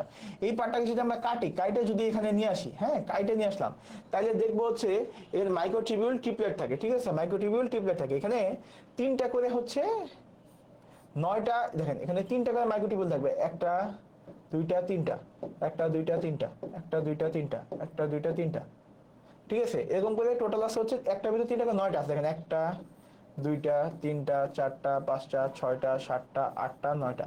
তাহলে এটা হচ্ছে 9 × 3 + 0। দেখেন এখানে মাঝখানে কিন্তু কিছু নাই, মাঝখানে কিছু আছে, মাঝখানে কিচ্ছু নেই। আচ্ছা, ওকে, তাহলে এটা হচ্ছে বেজাল বডি পার্ট। বেজাল বডি পার্টে হচ্ছে 3টা করে মাইক্রোটিবিউল একত্রে থাকে, হ্যাঁ সেটা আবার হচ্ছে 9টা থাকে টোটাল। আর দেখেন এক্সোনিম স্ট্রাকচার যেটা আছে সেটা দেখেন 2টা করে থাকে, 9 × 2 + 2। দেখেন এখানে 2টা মাইক্রোটিবিউল, এখানে 2টা, এখানে 2টা, এখানে 2টা, এখানে 2টা, এখানে টোটাল হচ্ছে 9টা আছে, এখানে হচ্ছে টোটাল 9টা আছে। কি আছে? টোটাল 9টা আছে। এই যে টোটাল 9টা আছে মাইক্রোটিবিউল ডাবলেট বলা হয়। 9টা হচ্ছে মাইক্রোটিবিউল ডাবলেট আছে, বুঝছেন? মাইক্রোটিবিউল ডাবলেট। এখানে ছিল মাইক্রোটিবিউল ট্রিপলেট, ঠিক আছে? এখানে 9টা আছে মাইক্রোটিবিউল ট্রিপলেট, এই যে এটার নাম হচ্ছে মাইক্রোটিবিউল ট্রিপলেট, 9টা মাইক্রোটিবিউল ট্রিপলেট ছিল। আর এখানে থাকবে হচ্ছে ডাবলেট, মাইক্রোটিবিউল ডাবলেট এক্সোনেম, যেটা উপরের অংশ। এই মাইক্রোটিবিউল ডাবলেট যেটা আছে, এই মাইক্রোটিবিউল ডাবলেটটা 9টা থাকবে। এই ডাবলেটগুলো একে অপরের সাথে নেক্সিন নামক প্রোটিন দিয়ে যুক্ত থাকবে, একে অপরের সাথে কি দিয়ে যুক্ত থাকবে, নেক্সিন নামক অংশ দিয়ে যুক্ত থাকবে। আর এটার সেন্টারে এই মাঝ বরাবর থাকবে হচ্ছে সিঙ্গেল মাইক্রোটিবিউল, হ্যাঁ 2টা মাইক্রোটিবিউল থাকবে, ঠিক আছে। আচ্ছা এখানে কয়টা মাইক্রোটিবিউল থাকবে, মাঝখানে হচ্ছে 2টা মাইক্রোটিবিউল থাকবে, কয়টা, 2টা। এই জন্য বলছি 9 × 2 + 2, তার মানে সেন্টারে আছে 2টা। আর হচ্ছে এই মাইক্রোটিবিউল ডাবলেট আছে হচ্ছে 9টা। মাইক্রোটিবিউল ডাবলেট কয়টা, ডাবলেট আছে হচ্ছে 9টা, ঠিক আছে। মাইক্রোটিবিউল ডাবলেট কয়টা, ডাবলেট আছে হচ্ছে এখানে 9টা, ওকে। আচ্ছা, আর সেন্টারে আছে হচ্ছে 2টা। এখন এই যে দেখেন এই মাইক্রোটিবিউলের সাথে এই যে জিনিসটা আছে, এটা হচ্ছে ডায়ানিন, এটা হচ্ছে ডায়ানিন। আর এই যে আরেকটা জিনিস আসছে তার নাম হচ্ছে স্পোক, ঠিক আছে। আচ্ছা, তাইলে আমি কি বললাম কাহিনীটা, আমি যদি স্ট্রাকচারটা আপনাকে সিলিয়া স্ট্রাকচারটা যদি বুঝাইতে চাই, তো সিলিয়া হচ্ছে প্রথমে একটা সেলের সাথে যুক্ত থাকে। যে অংশটার সাহায্যে সেলের সাথে যুক্ত থাকে তাকে বলা হচ্ছে বেজাল বডি। যে অংশের সাহায্যে সেলের সাথে যুক্ত থাকে তাকে বলতেছি হচ্ছে আমরা বেজাল বডি। এই বেজাল বডি যেটা আছে সেখানে হচ্ছে আমাদের মাইক্রোটিবিউল ট্রিপলেট থাকে 9টা, সারিবদ্ধভাবে সাজানো থাকে। মাইক্রোটিবিউল ট্রিপলেট থাকে 9টা, সারিবদ্ধভাবে সাজানো থাকে। এদের মাঝখানে কোনো মাইক্রোটিবিউল থাকে না। আচ্ছা, এখন উপরে আসেন। উপরে যেটা আছে, উপরে অংশটাকে আমরা এক্সোনিম স্ট্রাকচার বলি। কি বলি, এক্সোনিম, 9+2 বলি। হ্যাঁ, 9+2 যেটা আছে সেটা হচ্ছে 9 × 2, দ্যাট মিনস 9টা মাইক্রোটিবিউল এই গোল্লাকারে সাজানো থাকে। 9টা মাইক্রোটিবিউলের ডাবলেট, তার মানে 2টা করে, হ্যাঁ 2টা করে মাইক্রোটিবিউল মিলে হয় মাইক্রোটিবিউল ডাবলেট। তার মানে 9টা মাইক্রোটিবিউল ডাবলেট চক্রাকারে সাজানো আছে। 9টা মাইক্রোটিবিউল ডাবলেট কি আছে, চক্রাকারে সাজানো আছে। আর তার মাঝে আছে হচ্ছে এই 2টা মাইক্রোটিবিউল, 2টা মাইক্রোটিবিউল। এখন এই একটা মাইক্রোটিবিউল একটা মাইক্রোটিবিউলের সাথে, ডাবলেটের সাথে কিভাবে যুক্ত, নেক্সিন নামক প্রোটিন দিয়ে যুক্ত। কি দিয়ে যুক্ত, নেক্সিন নামক প্রোটিন দিয়ে যুক্ত। আর এই মাইক্রোটিবিউলের সাথে যুক্ত থাকে হচ্ছে ডায়ানিন। এই ডায়ানিনের মুভমেন্টের মাধ্যমে, ডায়ানিনের মুভমেন্টের কারণেই হচ্ছে এই সিলিয়া মুভ করে। সিলিয়া অনেক সময় এদিক যায়, আবার অনেক সময় এদিক আসে, ওকে। আচ্ছা, সিলিয়া মেন কাজ কি বলছি আমরা, সিলিয়া মেন কাজ হচ্ছে দেখেন আমাদের যখন হাঁচি দেন, হাঁচির মেকানিজমটা কি, হাঁচি হচ্ছে আমাদের যদি কোনো একটা ধুলা বালিকণা হচ্ছে এই ফুসফুসের দিকে যেতে থাকে বা শ্বাসনালীর দিকে যেতে থাকে, তখন আমাদের শ্বাসনালীতে আসতে হচ্ছে অসংখ্য সিলিয়া। ওই সিলিয়াগুলো কি করে, খুব স্পিডে, হ্যাঁ খুব স্পিডে এটাকে একটা ঝাঁকি দিয়ে সোয়েট করে বের করে দেয়, ধাক্কা দিয়ে উপরে বের করে দেয়। এই যে ধাক্কাটা দিলে এই মুভমেন্টটা কার জন্য হইলো, এই মুভমেন্টটা হয়েছে আমাদের সিলিয়ার জন্য। মুভমেন্টটা কার জন্য হয়েছে, সিলিয়ার জন্য হয়েছে। আচ্ছা, তো এখন এই সিলিয়া যদি ঠিক না থাকে তাহলে একটা ডিসঅর্ডার হয়। কি হয়, ডিসঅর্ডার হয়। তার নাম হচ্ছে primary ciliary dyskinesia, PCD, primary ciliary dyskinesia, অথবা immotile cilia syndrome, immotile cilia syndrome, ঠিক আছে। এটা হচ্ছে ইমোটাইল সিলিয়ারি সিনড্রোম। আচ্ছা দেখেন, এটা হচ্ছে আমাদের ওই যে ডায়ানিনাম আমি বলছিলাম, সিলিয়া যে মুভমেন্ট করে তার মুভমেন্টের মূল ভিত্তি হচ্ছে ডায়ানিনাম। মুভমেন্টের মূল ভিত্তি কে, মূল ভিত্তি হচ্ছে ডায়ানিনাম। এই যে ডায়ানিনাম যদি ডিফেক্টিভ থাকে অথবা অ্যাবসেন্ট থাকে, ডিফেক্টিভ বা অ্যাবসেন্ট, ডিফেক্টিভ অথবা অ্যাবসেন্ট যদি থাকে, তাহলে তো সে ডায়ানিনাম যে ডায়ানিনাম মুভ করতে পারবে না। তার কারণে হচ্ছে ইমোটাইল আর ইনইফেক্টিভ সিলিয়া, ইনমোটাইল বা ইনএফেক্টিভ সিলিয়া, যে সিলিয়া কাজ করতে পারে না। এখন সিলিয়া যদি কাজ না করতে পারে তাহলে কি হবে, চিন্তা করে দেখেন একটু, ঠিক আছে। এখন কথা হচ্ছে, প্রথম কথা হচ্ছে রেসপিরেটরি ট্র্যাক্ট বলতে আছে, শ্বাসনালীতে আছে। শ্বাসনালীতে তাহলে যদি কিছু ঢুকে বা হচ্ছে আপনার কফ হয়, সেটা কিন্তু বাইরে বের করতে পারবে না, ঠিক আছে। যদি এখানে তাহলে কি হইলো, এখানে মিউকাস যে আছে, আমাদের মিউকাস যে প্রোডাকশন, এই মিউকাস ক্লিয়ারেন্স হচ্ছে কমে যাবে, মিউকাস ক্লিয়ারেন্স কমে যাবে, কারণ সিলিয়া মুভ করে বাইরের দিকে বের করতে পারতেছে না, ঠিক আছে, কারণ ওই ডায়ানিনামের সমস্যা। 2 নম্বর হচ্ছে ইনফার্টিলিটি হয়ে যাবে। ইনফার্টিলিটি হচ্ছে বান্ধত্ব, বান্ধত্ব মানে হচ্ছে বাচ্চা না হওয়া সহজ ভাষায়, ঠিক আছে। আচ্ছা, ইনফার্টিলিটি হচ্ছে স্পার্ম যেটা আছে, আমরা জানি স্পার্মে ফ্লাজেলা আছে, আপনারা জানেন না, স্পার্মে ফ্লাজেলা আছে। তো স্পার্মে যে ফ্লাজেলা আছে সেই ফ্লাজেলা তো আছে ডায়ানিন আর্ম। এই ডায়ানিন আর্মটা যদি কাজ না করতে পারে তাহলে আমাদের ফ্লাজেলাও কাজ করবে না। সেই ক্ষেত্রে হচ্ছে স্পার্ম যেটা আছে, স্পার্মটা ওভামের কাছে পৌঁছাইতে পারবে না। স্পার্মটা তো তার সিলিয়ার সাহায্যে সে গমন করে দূরে, তাই না।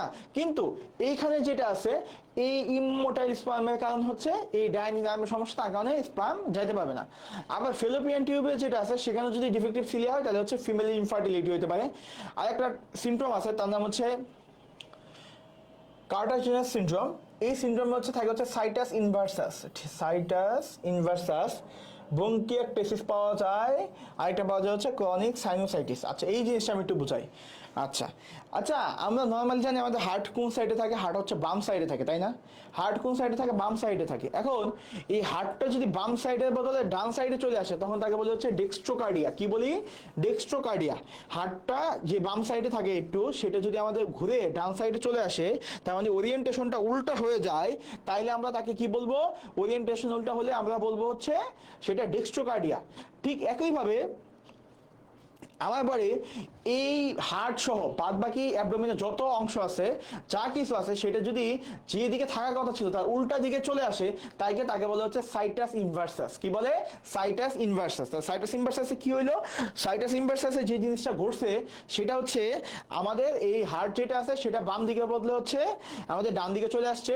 আবার যে স্ট্রাকচারগুলো ডান দিকে ছিল, হ্যাঁ, যেমন হচ্ছে আমাদের লিভার ছিল তাই না, এই লিভারটা হচ্ছে আমাদের ঠিক বাম দিকে চলে গেছে। আবার বাম দিকে যে স্টমাক ছিল, এই স্টমাকটা হচ্ছে ডান দিকে চলে আসছে। এই যে পুরো উল্টা হয়ে যাওয়া, এই ঘটনাটাকে বলা হচ্ছে সাইটাস ইনভার্সাস। সাইটাস ইনভার্সাস হওয়ার কারণ কি জানেন? এমব্রায়োনিক যে সিলিয়া আছে, ডায়নামিক ডিফেক্টের কারণে এমব্রায়োনিক সিলিয়া আছে। এই এমব্রায়োনিক সিলিয়াগুলো হচ্ছে আমাদের এইরকম একটা ওরিয়েন্টেশনের জন্য দায়ী। তো যখন ওই ওরিয়েন্টেশন এই সিলিয়া কাজ করতে পারে না, তার মানে ডায়নামিক সমস্যার কারণে এমব্রায়োনিক মানে হচ্ছে আমাদের এমব্রায়ন মানে হচ্ছে ভ্রূণ অবস্থায় যে সিলিয়া আছে সেই সিলিয়া কাজ করতে পারে না, তার কারণে হচ্ছে এরকম একটা উল্টা ওরিয়েন্টেশন হয়, এমন একটা উল্টা ওরিয়েন্টেশন পাওয়া যায়। আচ্ছা, এটাকে সাইটাস ইনভার্সাস। ব্রঙ্কিয়াকটেসিস। ব্রঙ্কিয়াকটেসিস সহজ ভাষায় বললে হচ্ছে আপনার যে আমরা জানি রেসপিরেটরি ট্র্যাক্ট আছে, ট্র্যাক্টের ভিতরে আছে হচ্ছে ব্রঙ্কিওল। তো ব্রঙ্কিওলে একটা পেটেন্সি থাকে, এই ব্রঙ্কিওল যদি ডাইলেটেড হয়ে যায়, ব্রঙ্কিওল যদি ডাইলেটেড হয়ে যায়, ডাইলেটেড হয়ে যায়, ঠিক আছে, যদি এই ব্রঙ্কিয়াকটেসিস হয়ে এটা ডাইলেটেড হয়ে যায়, ব্রঙ্কিয়াসগুলো হচ্ছে ডাইলেটেড হয়ে যায়, তখন তাকে বলা হচ্ছে ব্রঙ্কিয়াকটেসিস। এখানে ব্রঙ্কিয়াকটেসিসের কারণ হচ্ছে দীর্ঘদিন যাবত রেসপিরেটরি ট্র্যাক্টে ওই মিউকাস জমে থাকার কারণে আমাদের এখানে ব্রঙ্কিয়াকটেসিস ডেভেলপ করে। আর এটা হচ্ছে chronic sinusitis. Chronic sinusitis, sinusitis হচ্ছে আপনারা জানেন আমাদের বডিতে সাইনাস আছে তাই না? এই যে সাইনাসগুলো ছিল, এখানে দেখেন নেজাল সাইনাস আছে, হ্যাঁ, আচ্ছা, এই সাইনাস থেকে নিয়ম হচ্ছে সাইনাসের যা সাবস্টেন্স রিলিজ হবে সেটা হচ্ছে ড্রেন হয়ে যাবে, ড্রেন হয়ে বের হয়ে যাবে। তো সেই ক্ষেত্রে হচ্ছে সিলিয়া কি করে? বিট করে এগুলিকে ড্রেন করে পাঠিয়ে দিতে পারে। যখনই সিলিয়ার অভাব হবে তখনই হচ্ছে এইগুলা বের হইতে পারবে না, এবং হচ্ছে এখানে দেখবেন আপনার অনেকে ইয়া লাগে, হালকা ঠান্ডা লাগে, দেখবেন অনেকে প্রচন্ড মাথা ব্যথা হয়, ঠিক আছে, মাথা ব্যথা হয়, চোখে ব্যথা হয়, হ্যাঁ, চোখে পিছে ব্যথা হয়। তখন হচ্ছে কারণ হচ্ছে ওই যে আমাদের যে সাইনাস আছে, সাইনাস তো হচ্ছে একটা এয়ার ফিল্ড ক্যাভিটি। সাইনাস হচ্ছে কি? সাইনাস হচ্ছে একটা এয়ার ফিল্ড ক্যাভিটি। সাইনাস থাকার কথা বাতাস, কিন্তু বাতাসের বদলে সাইনাসে মিউকাস জমে যায়, কারণ এই ডায়নামিক সমস্যার কারণে মিউকাস গুলো বের হইতে পারে না, ঠিক আছে। আচ্ছা, এটা হচ্ছে সাইনাসাইটিস একটা কারণ। এই তিনটে যদি থাকে তাহলে হচ্ছে এটা কার্টারজিনাস সিনড্রোম বলা হয়ে থাকে। আচ্ছা, এরপর আসে হচ্ছে সাইটোস্কেলেটন মাইটোসিস। আমি আগেও বলছি মাইক্রোটিবিউল যে পার্টটা আছে, মাইক্রোটিবিউলটা হচ্ছে স্পিন্ডল তন্তু বা মাইটোটিক স্পিন্ডল যন্ত্র তৈরি হয়। আর স্পিন্ডল ফাইবার যেটা আছে, এই স্পিন্ডল ফাইবারগুলো হচ্ছে কার সাথে যুক্ত হয়? ক্রোমোজোমের কাইনেক্টোকোর প্রোটিনের সাথে যুক্ত হয়, কাইনেক্টোকোর প্রোটিনের সাথে যুক্ত হয়। এটা তো আমরা সবাই খুব ভালো করে জানেন যে এই স্পিন্ডল তন্তুগুলা ক্রোমোজোমের সাথে কাইনেক্টোকোর প্রোটিনে জন্ম হয়, এবং হচ্ছে কি হয়, এই ক্রোমোজোমগুলো হচ্ছে দুই সাইডে, দুই মেরুর দিকে, দুই পোলের দিকে চলে যায়, এবং হচ্ছে এই ক্রোমোজোমগুলো সেপারেট হয়ে যায়, হ্যাঁ, দুই ভাগে ভাগ হয়ে যায়। তাইলে আমরা কি জানি, আমরা একটু মাইটোসিসের কথা যদি মনে করতে চাই, তাহলে হচ্ছে মাইটোসিসের যে স্পিন্ডল তন্তু ছিল সেটা তৈরি করতে হচ্ছে মাইক্রোটিবিউল। এখন এই মাইক্রোটিবিউলটা কি করে? ক্রোমোজোমের সাথে যুক্ত হয়। ক্রোমোজোমের কিসের সাথে যুক্ত হয়? কাইনেক্টোকোরের সাথে যুক্ত হয়, ঠিক আছে। কাইনেক্টোকোরের সাথে যখন যুক্ত হয় ক্রোমোজোম, তখন সেই ক্রোমোজোমগুলো হচ্ছে বিপরীত দিকে গমন করে। কি করে? বিপরীত দিকে গমন করে। যখনই এটা বিপরীত দিকে গমন করে তখন হচ্ছে তার ক্রোমোজোম দুই সেট দুই দিকে চলে যায়, এবং হচ্ছে পরবর্তীতে সেটটা ভাগ হয়ে যায়। আচ্ছা, এর পরের স্লাইডে যাই। আচ্ছা, এখন কথা হচ্ছে এইটাও হচ্ছে, এই পড়াটা হচ্ছে ইউএসএমএল স্ট্যান্ডার্ড, হ্যাঁ, আপনার পরীক্ষায় খুব কালো হয়তো ধরতে পারে, হ্যাঁ, খুব অনেক টিচার্স অনেক বেশি জানেন, ওনারা হয়তো ধরতে পারেন, নইলে এটা এক্সাম পয়েন্ট অফ ভিউতে খুবই কম ইম্পর্টেন্ট আপনাদের জন্য। আচ্ছা, এটা হচ্ছে কিছু ড্রাগস আছে, সেগুলো হচ্ছে এই মাইক্রোটিবিউলকে ইয়া করে, যেমন হচ্ছে কেমোথেরাপি। কেমোথেরাপি হচ্ছে ক্যান্সারের চিকিৎসায় দেওয়া হয়। তো আমরা তো জানি ক্যান্সারে কি হয়, ক্যান্সার হচ্ছে অ্যাবনর্মাল সেলের পলিফারেশন হয় এবং হচ্ছে গ্রোথ হয়। তো ক্যান্সারের চিকিৎসা একটা ড্রাগ ইউজ করে কেমোথেরাপি, অনেকে নাম শুনছে। তো কেমোথেরাপির মধ্যে এক টাইপের কেমোথেরাপি যেটা আছে সেটার নাম হচ্ছে ভিন ক্রিস্টিন আর এটা হচ্ছে ভিন ব্লাস্টিন, ঠিক আছে? ভিন ব্লাস্টিন আর এটা হচ্ছে ভিন ক্রিস্টিন। এখন এই ভিন ক্রিস্টিন বা ভিন সিস্টিন যাই বলেন, এই ভিন ক্রিস্টিন বা ভিন সিস্টিন যেটা আছে এটা মেন কাজ হচ্ছে এই মাইক্রোটিবিউলের পলিমারাইজেশনকে বন্ধ করা, মাইক্রোটিবিউলের পলিমারাইজেশনকে বন্ধ করা। আমি আগেই বলছিলাম মাইক্রোটিবিউলগুলো হচ্ছে কিভাবে তৈরি হয়েছিল, টিবিউলিন নামক যে প্রোটিন ছিল, আলফা টিবিউলিন এবং বিটা টিবিউলিন ছিল, এই টিবিউলিন প্রোটিনগুলো পলিমারাইজেশনের মাধ্যমে মাইক্রোটিবিউল তৈরি হয়েছিল। তো নর্মালি সেই কাজটা হয় যে এই মাইক্রোটিবিউলের পলিমারাইজেশনটা হচ্ছে এই ভিন ক্রিস্টিন এবং ভিন ব্লাস্টিন, এই দুইটা হচ্ছে ওষুধ, হ্যাঁ, এই দুইটা নর্মালি আমার ইনজেক্টেড ফর্মে পাওয়া যায়, ভিন ক্রিস্টিন এবং হচ্ছে ভিন ব্লাস্টিন। এটা কেমোথেরাপি, সেটা হচ্ছে মাইক্রোটিবিউলের পলিমারাইজেশন বন্ধ করে দেয়।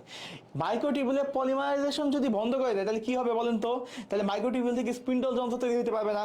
যদি স্পিন্ডল যন্ত্র তৈরি না হয় তাহলে পরবর্তীতে যে মাইটোসিস প্রক্রিয়া কোষ বিভাজন হইতো সেটা হইতে পারবে না, তার ফলে অ্যাবনর্মাল গ্রোথ আর হয় না। এইভাবে হচ্ছে ক্যান্সারের একটা ট্রিটমেন্ট দিলাম হচ্ছে ভিন ক্রিস্টিন আর ভিন ব্লাস্টিন দিয়ে। দেখেন আপনি পড়তেছেন ফিজিওলজি, এখন আমি যদি শুরুতে এসে শুরু করি না, আমরা ফিজিওলজি অ্যানাটমি বায়োকেমিস্ট্রি কিছু বলবো না, আমরা আজকে থেকেই একদম এখন থেকেই আমরা রুগী আসবে আর ওষুধ দিব, হ্যাঁ, তাহলে তো হবে না। তার কারণে হচ্ছে কেন আমরা ফিজিওলজি পড়তেছি, দেখেন ফিজিওলজিতে আমরা শিখলাম হচ্ছে এই মাইক্রোটিবিউলটা থেকে হচ্ছে স্পিন্ডল তন্তু তৈরি হয়, স্পিন্ডল তন্তু হচ্ছে ক্রোমোসোমকে দুই পাশে আলাদা করে দেয় এবং হচ্ছে কোষের সেল ডিভিশন করে, মাইটোসিস করে। ঠিক এই অ্যাবনর্মাল মাইটোসিসের মাধ্যমে কি হয়, ক্যান্সার হয়, এটা আমরা জানি। এই অ্যাবনর্মাল মাইটোসিসের মাধ্যমে যে ক্যান্সারটা হয়েছে, এই ক্যান্সারটা ট্রিটমেন্টে আমরা ইউজ করতেছি কেমোথেরাপি। এই কেমোথেরাপিতে ব্যবহৃত দুইটি ড্রাগসের নাম হচ্ছে একটা হচ্ছে ভিনক্রিস্টিন আর এটা হচ্ছে ভিনব্লাস্টিন, এটা হচ্ছে ভিনক্রিস্টিন আর এটা হচ্ছে ভিনব্লাস্টিন।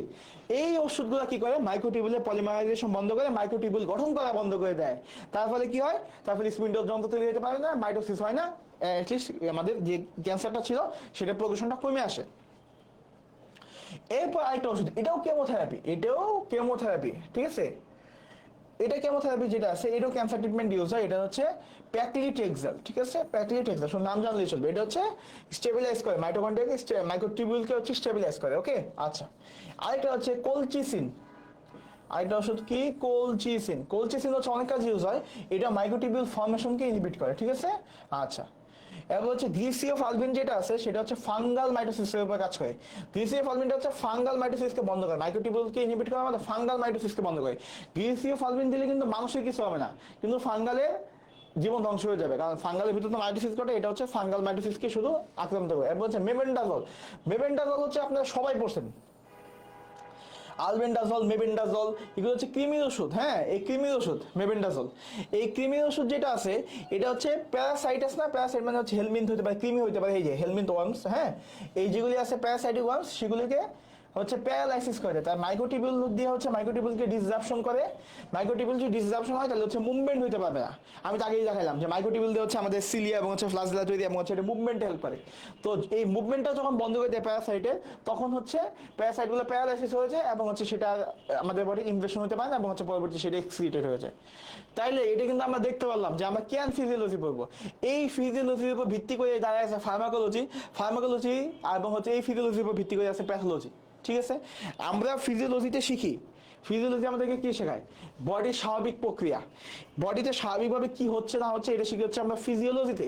এই যে ফিজিওলজিতে আমরা এই জিনিসটা শিখছি, এটা বাস্তবায়ন কোথায়, এটা বাস্তবায়ন হচ্ছে আপনি এইভাবে বললে বুঝতে পারবেন, আপনি নিজেও ভালো লাগবে যে আসলে আমি জিনিসটা পড়তেছি, জিনিসটা কাজে।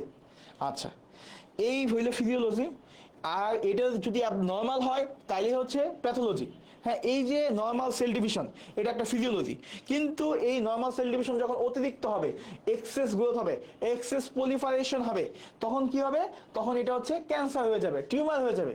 এই টিউমার বা ক্যান্সারের এখন চিকিৎসা করতে হবে, চিকিৎসা করলাম ফার্মাকোলজি দিয়ে। ফার্মাকোলজি হচ্ছে যেখানে আমাদের মেডিসিনগুলো পাওয়ানো, এটা হচ্ছে ফার্মাকোলজি। এই ফার্মাকোলজি হচ্ছে তাহলে এই ফিজিওলজির উপর ভিত্তি করে দাঁড়ায় আছে, ওকে?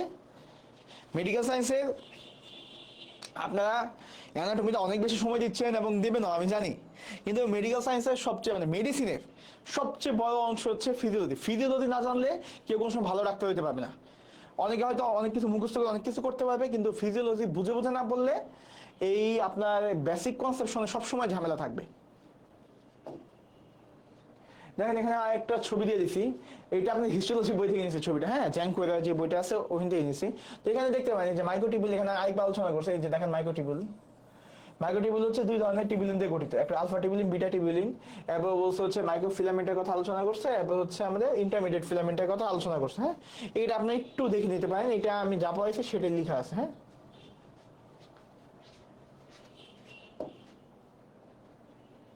এবার আমরা যে জিনিসটা আলোচনা করব সেটা হচ্ছে নিউক্লিয়াস। এবার কি নিয়ে আলোচনা করব? এবার আলোচনা করব হচ্ছে আমরা নিউক্লিয়াস নিয়ে। কি নিয়ে? Nucleus. Most prominent organelle in most of the cell, এটা তো জানেনই আপনার। নিউক্লিয়াসকে কোষের প্রাণকেন্দ্র বলা হয়, এটাকে কোষের কন্ট্রোল সেন্টার বলা হয়। ঠিক আছে, কন্ট্রোল সেন্টার বলা হয়, কারণ এটা সকল ধরনের সেলুলার অ্যাক্টিভিটিসকে ডিটেক্ট করে। হ্যাঁ, মানে হচ্ছে ডিরেকশন দেয়, সকল ধরনের সেলুলার অ্যাক্টিভিটিসকে নিয়ন্ত্রণ করে। যেমন হচ্ছে এটা growth, metabolism, protein synthesis, cell division, sell death, এই সব কিছুই হচ্ছে মাইটোকন্ড্রিয়া, এই সব কিছুই হচ্ছে আমাদের নিউক্লিয়াস নিয়ন্ত্রণ করে। এই সব কিছু কে নিয়ন্ত্রণ করে? এই সব কিছুই হচ্ছে আমাদের নিউক্লিয়াস নিয়ন্ত্রণ করে। ঠিক আছে, নিউক্লিয়াস লাগে হচ্ছে জেনেটিক ম্যাটেরিয়াল, ডিএনএ থাকে। আমরা তো আমাদের মানুষের নিউক্লিয়াস পড়তেছি, তাই ডিএনএ থাকে। ঠিক আছে, কোন কোন নিউক্লিয়াসে আরএনএ থাকতে পারে নিম্ন শ্রেণীর প্রাণীদের ক্ষেত্রে। ঠিক আছে, জীবদের ক্ষেত্রে আর কি, সরি। এখন কথা হচ্ছে, তাহলে নিউক্লিয়াস কি বুঝলেন? নিউক্লিয়াস হচ্ছে সবচেয়ে ইম্পর্টেন্ট অর্গানস। নিউক্লিয়াস থেকে হচ্ছে আমাদের গ্রোথ হয়, metabolism, protein synthesis, cell division এবং সেল ডেথ, এই জিনিসগুলো হচ্ছে মেনটেন করে। এই জিনিসগুলো হচ্ছে কি করে? মেনটেন করে। আচ্ছা, এরপর যদি আসি আমরা, এটা একটা নিউক্লিয়াসের গঠন, এইটা গাইটনের ছবি, ফিগার 2.9। তো নিউক্লিয়াস আমরা যে জিনিসটা দেখতে পারবো, নিউক্লিয়াস হচ্ছে সাইটোপ্লাজম। সাইটোপ্লাজম থেকে যে নিউক্লিয়াসটা হয়, এই নিউক্লিয়াস হচ্ছে নিউক্লিয়াসের মেমব্রেন থাকে। ঠিক আছে, দেখেন নিউক্লিয়াস একটা এনভেলাপ থাকে, কি থাকে? এটা হচ্ছে একটা নিউক্লিয়াস এনভেলাপ। নিউক্লিয়াস এনভেলাপে দুইটা মেমব্রেন থাকে, এটা হচ্ছে আউটার মেমব্রেন আর একটা হচ্ছে ইনার মেমব্রেন। ঠিক আছে, একটা হচ্ছে আউটার মেমব্রেন আর একটা হচ্ছে ইনার মেমব্রেন, এভাবে লাগানো থাকে। আচ্ছা, এই আউটার মেমব্রেন এবং ইনার মেমব্রেন যেটা আছে, এটা মিলে হচ্ছে আমাদের নিউক্লিয়ার এনভেলাপ গঠিত হয়। এরপর এই নিউক্লিয়ার এনভেলাপের, হ্যাঁ, ফাঁকে ফাঁকে, এই নিউক্লিয়ার এনভেলাপের ফাঁকে ফাঁকে কিছু পোর্ট থাকে। এই যে পোর্ট দেখেন, এই পোর্টগুলোকে বলা হয় হচ্ছে আমাদের নিউক্লিয়ার পোর্ট। ওকে, আচ্ছা। এরপর হচ্ছে কি ঘটনাটা ঘটছে, এরপর দেখেন এই নিউক্লিয়াসের ভিতরে এই যে অংশটা আছে, এই অংশটা হচ্ছে নিউক্লিওলাস বলে, এই অংশকে বলা হচ্ছে নিউক্লিওলাস। আচ্ছা, আর এখানে যত ফ্লুইড আছে তাকে বলা হচ্ছে নিউক্লিওপ্লাজম। তাই যত ফ্লুইড আছে তাকে কি বলা হয়? নিউক্লিওপ্লাজম। আবার হচ্ছে এখানে কিছু ডিএনএও থাকে, এখানে হচ্ছে কিছু ডিএনএ থাকে, দেখেন এই যেগুলি হচ্ছে সব ডিএনএ দেখানো হচ্ছে। ঠিক আছে, এরপর হচ্ছে ক্রোমাটিন ম্যাটেরিয়াল ডিএনএ থাকে। ওকে, এর বাইরে থাকে হচ্ছে সাইটোপ্লাজম। তাইলে নিউক্লিয়াসকে যদি আমরা চিন্তা করি, নিউক্লিয়াসকে বাইরে থেকে ভিতরের দিকে যদি দেখি, সাইটোপ্লাজম থেকে যদি দেখি, তাহলে প্রথমে থাকবে হচ্ছে নিউক্লিয়ার এনভেলাপ। কি থাকবে? Nuclear envelope. এই যে নিউক্লিয়ার এনভেলাপ আছে, এই নিউক্লিয়ার এনভেলাপে দুইটা মেমব্রেন আছে, একটা হচ্ছে আউটার মেমব্রেন আর একটা হচ্ছে ইনার মেমব্রেন। আউটার মেমব্রেন যেটি রয়েছে সেটি normally endoplasmic reticulum, that means rough endoplasmic রেটিকুলামের সাথে কানেক্টেড থাকে। কার সাথে কানেক্টেড থাকে? রাফ এন্ডোপ্লাজমিক রেটিকুলামের সাথে কানেক্টেড থাকে। এটা কিন্তু আমি আপনাদেরকে আগেও বলেছি। আচ্ছা, এরপর যে ঘটনাটা ঘটছে, এই নিউক্লিয়ার এনভেলাপের ফাঁকে ফাঁকে কিছু পোর্ট থাকে, যার মাধ্যমে বিভিন্ন জিনিসপত্র চলাচল করতে পারে। এই যে পোর্টগুলো থাকে, একে বলা হচ্ছে নিউক্লিয়ার পোর্ট। আচ্ছা, এরপর এই নিউক্লিয়াসের মেমব্রেনের ভিতরে, হ্যাঁ, বা নিউক্লিয়ার এনভেলাপের ভিতরে আমাদের থাকবে হচ্ছে নিউক্লিওপ্লাজম। কি থাকবে? নিউক্লিওপ্লাজম। যে ম্যাট্রিক্স থাকে বা হ্যাঁ ফ্লুইডি সাবস্টেন্স থাকে তাকে বলে নিউক্লিওপ্লাজম। এখন নিউক্লিওপ্লাজমের ভিতরে কি কি থাকে? নিউক্লিওপ্লাজমের ভিতরে থাকে হচ্ছে ক্রোমাটিন ম্যাটেরিয়াল। কি থাকে? ক্রোমাটিন ম্যাটেরিয়াল দুই ধরনের হয়ে থাকে, একটা হচ্ছে ইউক্রোমাটিন আর একটা হচ্ছে হেটারোক্রোমাটিন, এটা আমি পরে দেখাচ্ছি। আর থাকে হচ্ছে নিউক্লিওলাস। আর কি থাকে? নিউক্লিওলাস থাকে। আচ্ছা, এরপর আসি, দেখেন আমি এখানে নিউক্লিয়াসের ফাংশনটা দেখাইছি। কি কাজ করে নিউক্লিয়াস? এক নাম্বার কাজ হচ্ছে স্টোরেজ অফ জেনেটিক ম্যাটেরিয়াল। এই যে হচ্ছে ডিএনএ থাকে। ঠিক আছে, ডিএনএ থাকে। ডিএনএ কিসে থাকে? ক্রোমাটিন বা ক্রোমোজোমে থাকে। ঠিক আছে, ক্রোমাটিন বা হচ্ছে ক্রোমোজোমে থাকে। কোন সময় ক্রোমাটিন বলবো, কোন সময় ক্রোমোজোম বলবো, এটাও আমি দেখাচ্ছি, কোনো সমস্যা নাই। আচ্ছা, এই যে ডিএনএ আছে, ডিএনএ থেকে হচ্ছে আমরা ইনস্ট্রাকশন পাই প্রোটিন তৈরি করা। ঠিক আছে, প্রোটিন তৈরি করা। এই যে প্রোটিন তৈরি, প্রোটিনের মাধ্যমে কিন্তু সেল ফাংশন করে। তো নর্মালি যে জিনিসটা হয়, আমাদের যে জেনেটিক ম্যাটেরিয়াল বা ডিএনএ আছে, ডিএনএ তে কোড থাকে। ঠিক আছে, যে কি কি প্রোটিন তৈরি করবে তার একটা কোড আছে। সেই পরে আমরা প্রোটিন সিনথেসিস যে প্রক্রিয়া আছে সেটার মাধ্যম দিয়ে হচ্ছে আমরা কি পাই? আমরা এই প্রোটিনগুলো পাই, যেটা হচ্ছে সেলুলার ফাংশন করে। এরপর হচ্ছে প্রোটিন সিনথেসিসে কন্ট্রোল করে। ঠিক আছে, দেখেন এই যে যেই ডিএনএতে আমি বললাম কোড আছে বা জিন আছে, এই জিনগুলো হচ্ছে আমাদের ট্রান্সক্রাইবড হয়, ঠিক আছে, ট্রান্সক্রিপশন হয়। প্রথমে ট্রান্সক্রিপশন হয় এমআরএনএতে পরিণত হয়, ট্রান্সক্রিপশন হয় এমআরএনএতে পরিণত হয়। এই যে এমআরএনএ আছে, এমআরএনএটা হচ্ছে নিউক্লিয়াস থেকে বের হয়ে এমআরএনএটা হচ্ছে ট্রান্সলেশন হয়, কি হয়, ট্রান্সলেশন হয়, রাইবোজোমে যে ট্রান্সলেশন হয়, ট্রান্সলেশনের মাধ্যমে হচ্ছে প্রোটিন তৈরি করে, ঠিক আছে। আচ্ছা, এরপর হচ্ছে সেল সাইকেল রেগুলেট করে ডিএনএ রেপ্লিকেশন যে হয়, আমরা যে মাইটোসিস জানি, মাইটোসিসের একটা অপরিহার্য ধাপ হচ্ছে DNA replication. DNA replication, DNA রেপ্লিকেশনের মাধ্যমে কিন্তু দুইটা ডটার সেল হয়, ঠিক আছে। এটা জেনেটিক ম্যাটেরিয়াল যে একুরেটলি এক জায়গা থেকে আরেক জায়গায় যাচ্ছে সেটা নিয়ন্ত্রণ করছে হচ্ছে নিউক্লিয়াস, সেটা নিয়ন্ত্রণ করছে হচ্ছে নিউক্লিয়াস। এরপর হচ্ছে সেল ডিফারেন্সিয়েশন হয়। ডিফারেন্সিয়েশন মানে এই সেলটা কোন ধরনের সেল হবে, এটা কি স্কেলেটাল মাসেলের সেল হবে, নাকি এটি এপিথেলিয়াল সেল হবে, নাকি এটি ফাইব্রাস সেল হবে, নাকি এটি ফ্যাট সেল হবে, এই জিনিসটা হচ্ছে নিয়ন্ত্রণ করে হচ্ছে আমাদের এই নিউক্লিয়াস, ওকে। এটা অ্যাপোপ্টোসিসও করে। আচ্ছা, তাইলে আমি একটু যদি বোঝানোর চেষ্টা করি, এখানে যে জিনিসটা টোটালে বলা হয়েছে সেটা হচ্ছে এই নিউক্লিয়াসের ভিতর থাকে হচ্ছে ডিএনএ, কি থাকে, ডিএনএ, ডিএনএ ভিতর থাকে হচ্ছে জিন। এখন এই ডিএনএ থেকেই হচ্ছে আমাদের তৈরি হয় হচ্ছে mRNA, that means Messenger RNA. এই মেসেঞ্জার আরএনএ হচ্ছে রাইবোজোমে যায়, কোথায় যায়, রাইবোজোমে যায়। রাইবোজোমে যায় কি তৈরি করে, প্রোটিন তৈরি করে, ঠিক আছে। এই প্রোটিনের মাধ্যমে হচ্ছে সেল তার যাবতীয় ক্রিয়ালাপ করে থাকে। আশা করি সবাই বুঝতে পারছেন। এখন দেখি মাইক্রোস্কোপের নিচে কেমন দেখতে পাবো। আন্ডার লাইট মাইক্রোস্কোপ ইন্টারফেসের সময় আপনারা নিউক্লিয়াস দেখতে পাবেন। দেখেন মাইটোসিসের যে ধাপ আছে ইন্টারফেস, এই ইন্টারফেসের সময় হচ্ছে আপনারা এই নিউক্লিয়াসটা অ্যাপিয়ার করে। আচ্ছা, কিভাবে করে, এটা হচ্ছে দেখেন স্ফেরিক্যাল বা ওভাল থাকে, এই নিউক্লিয়াসটা কেমন থাকে, স্ফেরিক্যাল বা ওভাল শেপ হয়ে থাকে, ঠিক আছে। এতে দুই ধরনের ক্রোমাটিন থাকে, আমি বললাম একটা হচ্ছে ইউক্রোমাটিন আর এটা হচ্ছে আমাদের হেটারোক্রোমাটিন। ইউক্রোমাটিন আর হেটারোক্রোমাটিন। ইউক্রোমাটিন যেটা আছে সেটা লাইট স্টেনিং থাকে, এটা হচ্ছে অ্যাক্টিভ ডিএনএ, কি অ্যাক্টিভ ডিএনএ। যেগুলো অ্যাক্টিভ ডিএনএ সেগুলো হচ্ছে লাইট স্টেন নেয়, ঠিক আছে, জীবিত। অ্যাক্টিভ ডিএনএ গুলো হচ্ছে লাইট স্টেনিং নেয় এবং হচ্ছে এটা ইউক্রোমাটিন, হ্যাঁ। আর যেগুলো হেটারোক্রোমাটিন সেটা হচ্ছে ডার্ক স্টেনিং নেয়, সেগুলো হচ্ছে ইনঅ্যাক্টিভ ডিএনএ। তাই আমি কি বুঝলাম, ক্রোমাটিন দুই ধরনের থাকে নিউক্লিয়াসে, একটা হচ্ছে ইউক্রোমাটিন এবং হেটারোক্রোমাটিন। ইউক্রোমাটিন হচ্ছে লাইটলি স্টেইন হয়, খুব অল্প পরিমাণ স্টেইন বা রং ধারণ করে, আর হেটারোক্রোমাটিন হচ্ছে ডার্ক স্টেইনিং হয়, ঠিক আছে। আচ্ছা, এরপর হচ্ছে এটা একটা নিউক্লিয়াস থাকে, নিউক্লিয়াস হচ্ছে রাইবোজোম প্রোডাকশন করে, নিউক্লিয়াস মেইন কাজ হচ্ছে রাইবোজোম প্রোডাকশন। নিউক্লিয়াস কি করে, রাইবোজোম প্রোডাকশন করে। মাইটোসিস, এই যে এই যে ক্রোমাটিন গুলো আছে, আমরা কিন্তু ইন্টারফেসের সময় ক্রোমাটিনই দেখতে পাচ্ছি। এই ক্রোমাটিন গুলা যখন মাইটোসিস প্রক্রিয়ার মধ্যে যায়, মাইটোসিস প্রক্রিয়ার মধ্যে যায়, তখন তাকে হচ্ছে ভিজিবল ক্রোমোজোম বলা হয়। তাইলে যাহা ক্রোমাটিন তাই ক্রোমোজোম, কিন্তু বিভিন্ন ফেজে এটা বিভিন্ন নাম আছে। যখন ইন্টারফেজ বা কোষ বিভাজনের শুরুতে এটা হচ্ছে আমাদের ক্রোমাটিন হিসেবে থাকে, ক্রোমাটিন হিসেবে থাকে। যখন সেটা মাইটোসিসের মধ্যে ঢুকে যায়, যখন সেটা আকারে বড় হয়, তখন তাকে হচ্ছে আমরা বলি হচ্ছে ভিজিবল ক্রোমোজোম, তখন তাকে বলি হচ্ছে ক্রোমোজোম। আচ্ছা, এই যে কারণ হচ্ছে ক্রোমাটিন যেটা আছে সেটা হচ্ছে নর্মাল অ্যাক্টিভিটির সময়, মানে সবসময় যেটা থাকে সেটা একটা রিল্যাক্স অবস্থায় ডিএনএ থাকে। আর ক্রোমোজোম যেটা আছে সেটা হচ্ছে কনডেন্সড হয়, ঠিক আছে। কনডেন্সড হয় মানে হচ্ছে আকারে বড় হয়, মোটা হয়, হ্যাঁ। এই কনডেনসেশনের মাধ্যমে যেটা আছে সেটা হচ্ছে আকারে বড় না, আকারে মোটা হয় আর কি, হ্যাঁ, এই কথাটা হবে, ঠিক আছে।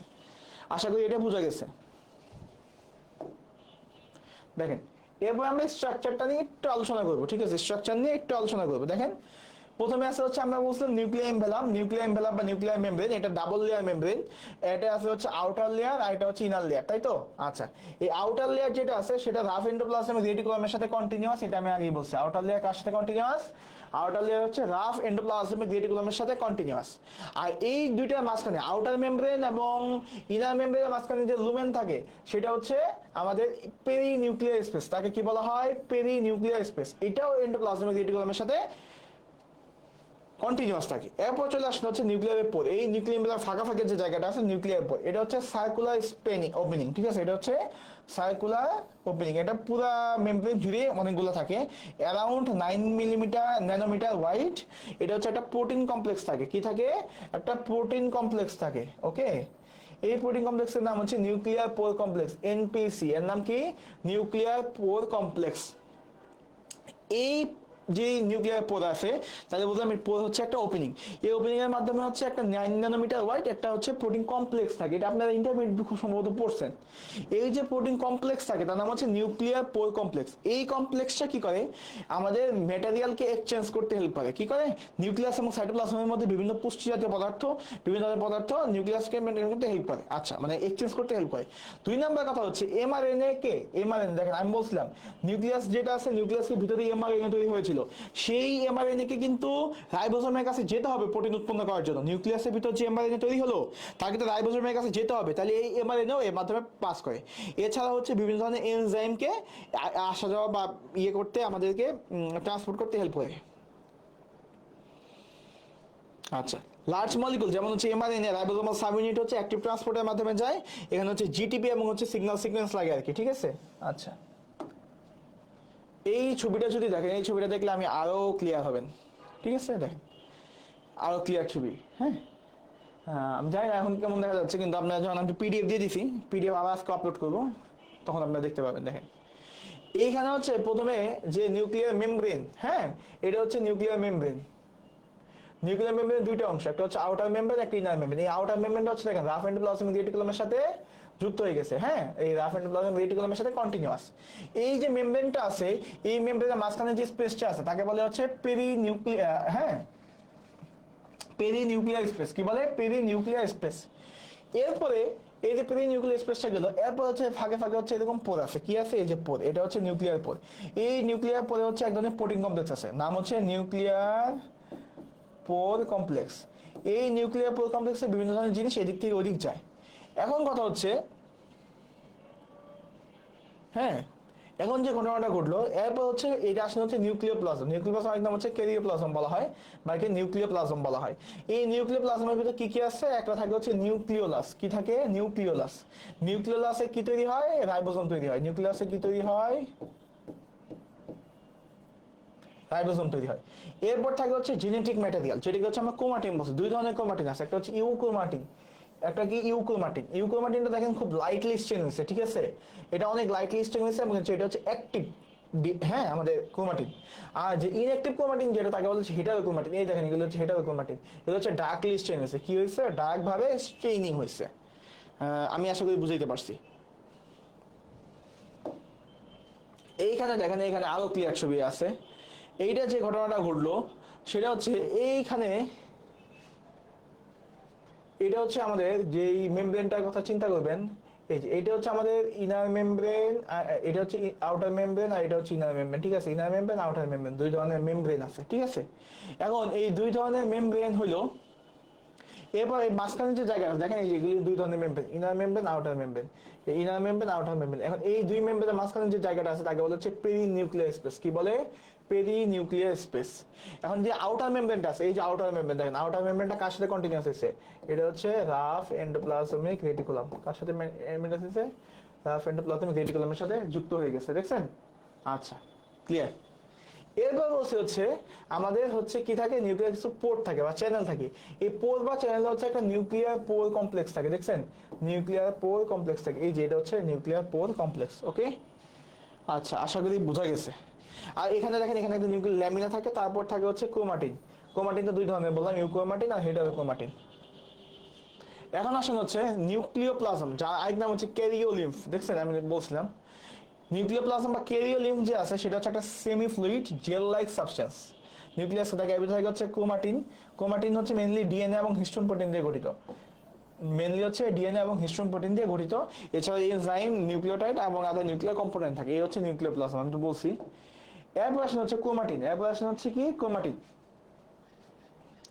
ক্রোমাটিন যেটা আছে, ক্রোমাটিন মেইনলি হচ্ছে ডিএনএ এবং হিস্টোন প্রোটিনের সমন্বয়ে গঠিত। ডিএনএ এবং হিস্টোন প্রোটিনের সমন্বয়ে হচ্ছে ক্রোমাটিন গঠিত। ডিএনএ এর সাথে যখন হিস্টোন প্রোটিন যুক্ত হয় তো এই হচ্ছে ক্রোমাটিনটা গঠন করে। এটা হচ্ছে মেইনলি দুইটা ফর্মে থাকে। কয়টা ফর্মে থাকে, দুইটা ফর্মে থাকে। কয়টা ফর্মে থাকে, দুইটা। একটা হচ্ছে ইউক্রোমাটিন আর এটা হচ্ছে হেটারোক্রোমাটিন। ইউক্রোমাটিন যেটা হচ্ছে আমাদের খুব লাইটলি স্টেইনিং নিছে, ঠিক আছে এটা হচ্ছে লুজলি প্যাকড, ট্রান্সক্রিপশনালি অ্যাক্টিভ, মানে এটা থেকে ট্রান্সক্রিপশন হইতে পারে। ট্রান্সক্রিপশন হয়ে ইউক্রোমাটিন থেকে ট্রান্সক্রিপশন হয়ে এমআরএনএ আসবে, ইউক্রোমাটিন থেকে ট্রান্সক্রিপশন হয়ে এমআরএনএ আসবে। ইউক্রোমাটিন থেকে কি হবে, ট্রান্সক্রিপশন হবে, ট্রান্সক্রিপশন হয়ে কি হবে এমআরএনএ আসবে। আর 2 নাম্বার যেটা আছে সেটা হচ্ছে হেটারোক্রোমাটিক। হেটারোক্রোমা মানে হচ্ছে ডেন্সলি প্যাক থাকে, তার কারণে এটা হচ্ছে ডিপ স্টেনিং নেয়। হ্যাঁ, এটা হচ্ছে ডার্ক স্টেনিং হয়, ট্রান্সক্রিপশনাল ইনঅ্যাক্টিভ। ইনঅ্যাক্টিভ এই মাইটোসিস বা মিওসিসের সময় ক্রোমোজোমগুলা কনডেনসেশনের মাধ্যমে খাটো এবং মোটা হয়ে ক্রোমোজোমে পরিণত হয়। ঠিক আছে, এটা আমি বললাম হিউম্যানদের 46টা ক্রোমোজোম আছে, 23 পেয়ার, এক জোড়া হচ্ছে সেক্স ক্রোমোজোম, আর বাকি 22 পেয়ার হচ্ছে অটোজোম। ওকে, এরপর আসে হচ্ছে নিউক্লিয়াস। নিউক্লিয়াস হচ্ছে রাইবোজোম প্রোডাকশন ফ্যাক্টরি, আমি আগেই বললাম। নিউক্লিওলাস কি? নিউক্লিওলাস হচ্ছে রাইবোজোম প্রোডাকশন ফ্যাক্টরি। নিউক্লিওলাস কি? Ribosome production factory. এটা একটা নন মেমব্রেনাস স্ট্রাকচার, নিউক্লিয়াসের মধ্যে থাকে। এটা 1 থেকে 2টা থাকে প্রতি নিউক্লিয়াসে। হ্যাঁ, নরমালি একটাই থাকে, নরমালি একটাই থাকে।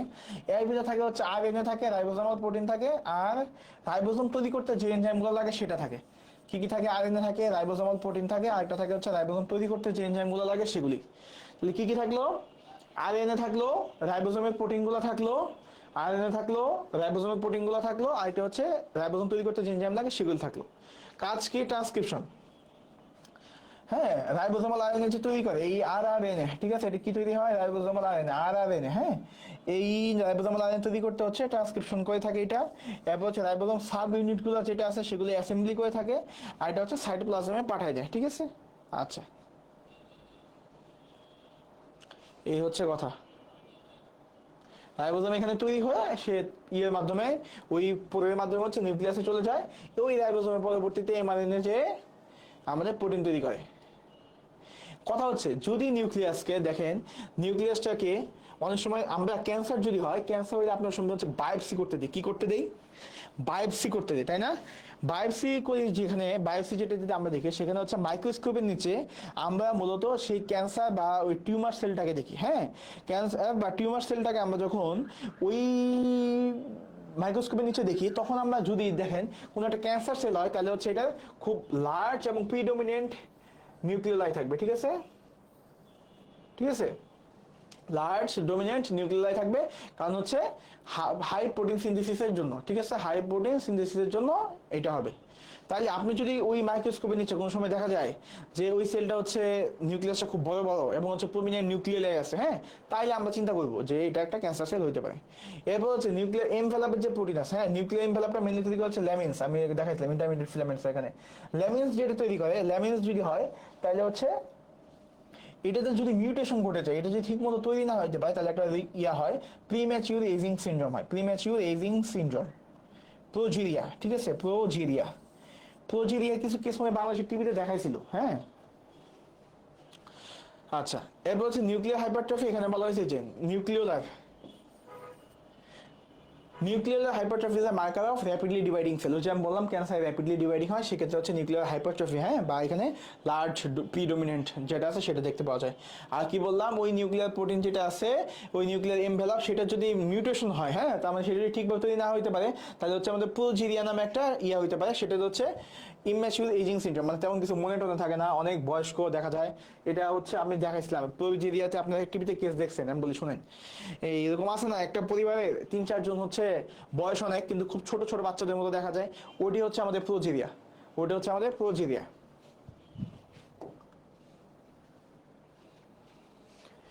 এরপর আসেন প্রোটিওজোমস। এরপর হচ্ছে প্রোটিওজোমস। প্রোটিওজোমস আমি একটা ঝাড়ুর ছবি যুক্ত করে দিছি, কারণ হচ্ছে এটা হচ্ছে প্রোটিন রিসাইক্লিং ইউনিট। এটা কি? Protein recycling unit.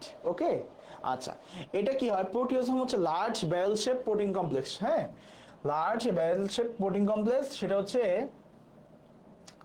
Breakdown damaged misfolded and unneeded protein, আর এটা হচ্ছে যেগুলি প্রোটিন কোয়ালিটিকে মেনটেন করে। আচ্ছা, তাইলে এই প্রোটিওজোমটা কি আমরা বললাম হচ্ছে রিসাইক্লিং ইউনিট। ঠিক আছে, বা ঝাড়ুদার বলছি আমরা। আচ্ছা, তো তাইলে গার্বেজ ডিসপোজাল করে। কি? গার্বেজ ডিসপোজাল করে, ময়লা সরাই দেয়।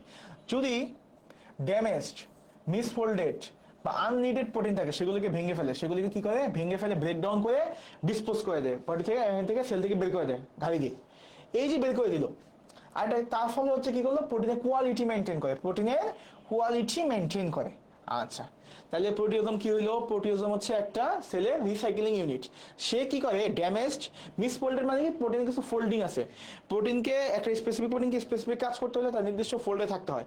এই ফোল্ডিং যদি না হয় তাহলে হচ্ছে বিভিন্ন রকমের ডিজিজ হতে পারে। হ্যাঁ, এই ফোল্ডিংটা যদি ঠিকমতো না হয় তাহলে বিভিন্ন ধরনের ডিজিজ হতে পারে, যেমন হচ্ছে ডিমেনশিয়া, অ্যালজাইমার ডিজিজ, এগুলিতে এই মিসফোল্ডেড প্রোটিন থাকে। ঠিকই থাকে, মিসফোল্ডেড প্রোটিন থাকে।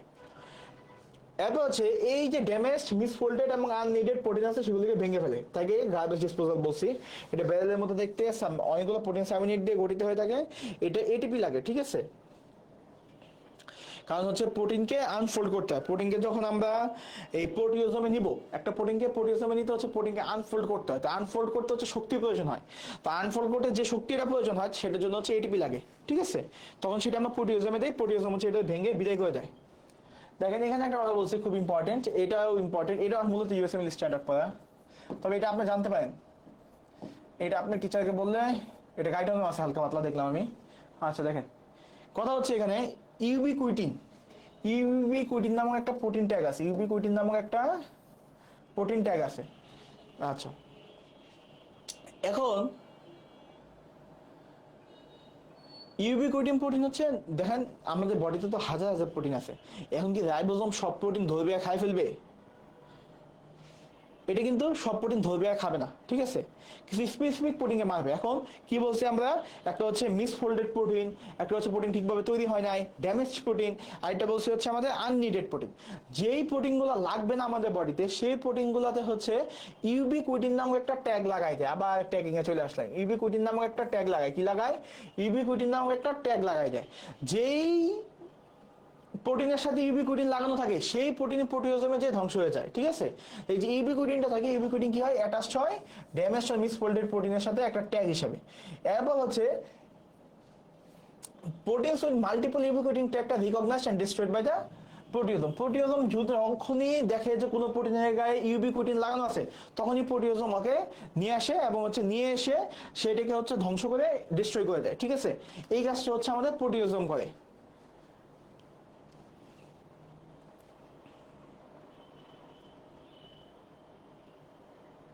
আচ্ছা, তাইলে ঘটনাটা ঘটলো কি, আমাদের এই যে প্রোটিওজোম আছে, প্রোটিওজোমটা হচ্ছে আমাদের রিসাইকেল ইউনিট হিসেবে কাজ করে।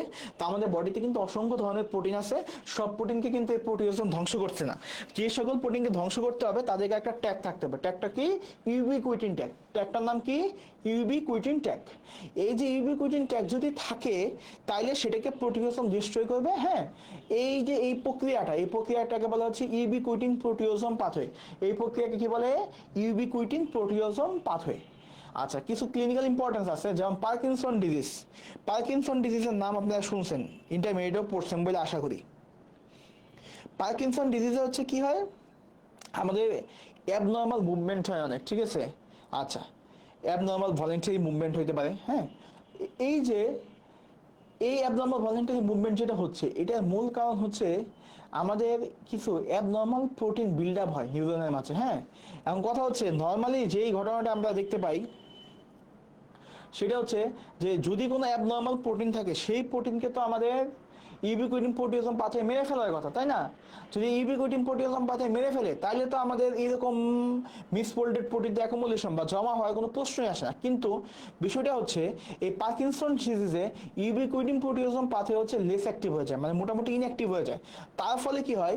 ওই যে অ্যাবনর্মাল যে প্রোটিনগুলো আছে সেই প্রোটিনগুলোকে ওই প্রোটিওজোম আর ধ্বংস করে না। তার ফলে ওই প্রোটিনগুলো আমাদের নিউরনে জমা হয়ে থাকে, যেটা হচ্ছে নিউরো ডিজেনারেশন করে থাকে। কি করে থাকে? Neuro degeneration. ঠিক একইভাবে অ্যালজাইমার ডিজিজেও এরকম মিসফোল্ডেড প্রোটিন আছে যেটাকে নর্মালি প্রোটিওজোম ধ্বংস করার কথা, কিন্তু ওই ইউবিকুইটিন প্রোটিওজোম পাথওয়ে লেস অ্যাক্টিভেটেড হওয়ার কারণে এই অ্যালজাইমার ডিজিজেও এরকম প্রোটিন অ্যাকুমুলেটেড হয় এবং পরবর্তী অ্যালজাইমার ডিজিজে মেনলি হচ্ছে মানুষ জিনিসপত্র ভুলে যায়, মনে করতে পারে না আর কি। হ্যাঁ, আচ্ছা, হান্টিংটন ডিজিজ এরকম একটা ইনভলিন্টারি মুভমেন্টের ডিজিজ, এইগুলি হচ্ছে এই নিউরো ডিজেনারেশন থেকে হতে পারে। এগুলিতে হচ্ছে প্রোটিন অ্যাকুমুলেশন হয়। এগুলো অনেকগুলো প্যাথোফিজিওলজির মধ্যে একটা আর কি। হ্যাঁ, আচ্ছা, আশা করি এটা বোঝা গেছে। এখন আমরা যে জিনিসটা নিয়ে আলোচনা করবো সেটা হচ্ছে আমাদের ইন্ট্রাসেলুলার জাংশন। ইন্ট্রাসেলুলার জাংশন যে জিনিসটা আমরা করবো সেটা হচ্ছে, এইটার মানে হচ্ছে একটা সেল আরেকটা সেলের সাথে কিভাবে যুক্ত আছে, একটা সেল আরেকটা সেলের সাথে কিভাবে যুক্ত আছে। মানে মনে করেন আমরা তো বডিতে অসংখ্য সেল থাকে, এটা একটা সেল, এটা একটা সেল। তো এখন একটার সাথে তো একটা যুক্ত আছে, তাই না? একটার সাথে একটা যুক্ত আছে কোনো না কোনো ভাবে। আবার মনে করেন এটা বেসমেন্ট মেমব্রেন, ঠিক আছে, মানে যেইটার উপর সেলটা দেওয়া থাকে বেসমেন্ট মেমব্রেন, বেসমেন্ট মেমব্রেনের সাথে সেলটা যুক্ত থাকতে হবে, তাই না? এই যে যুক্ত থাকতে হবে একটার সাথে আরেকটা সেল, বা হচ্ছে বেসমেন্ট মেমব্রেনের সাথে সেল, এই যুক্ত থাকাটা, এই যুক্ত থাকাটা কে নির্ণয় করবে?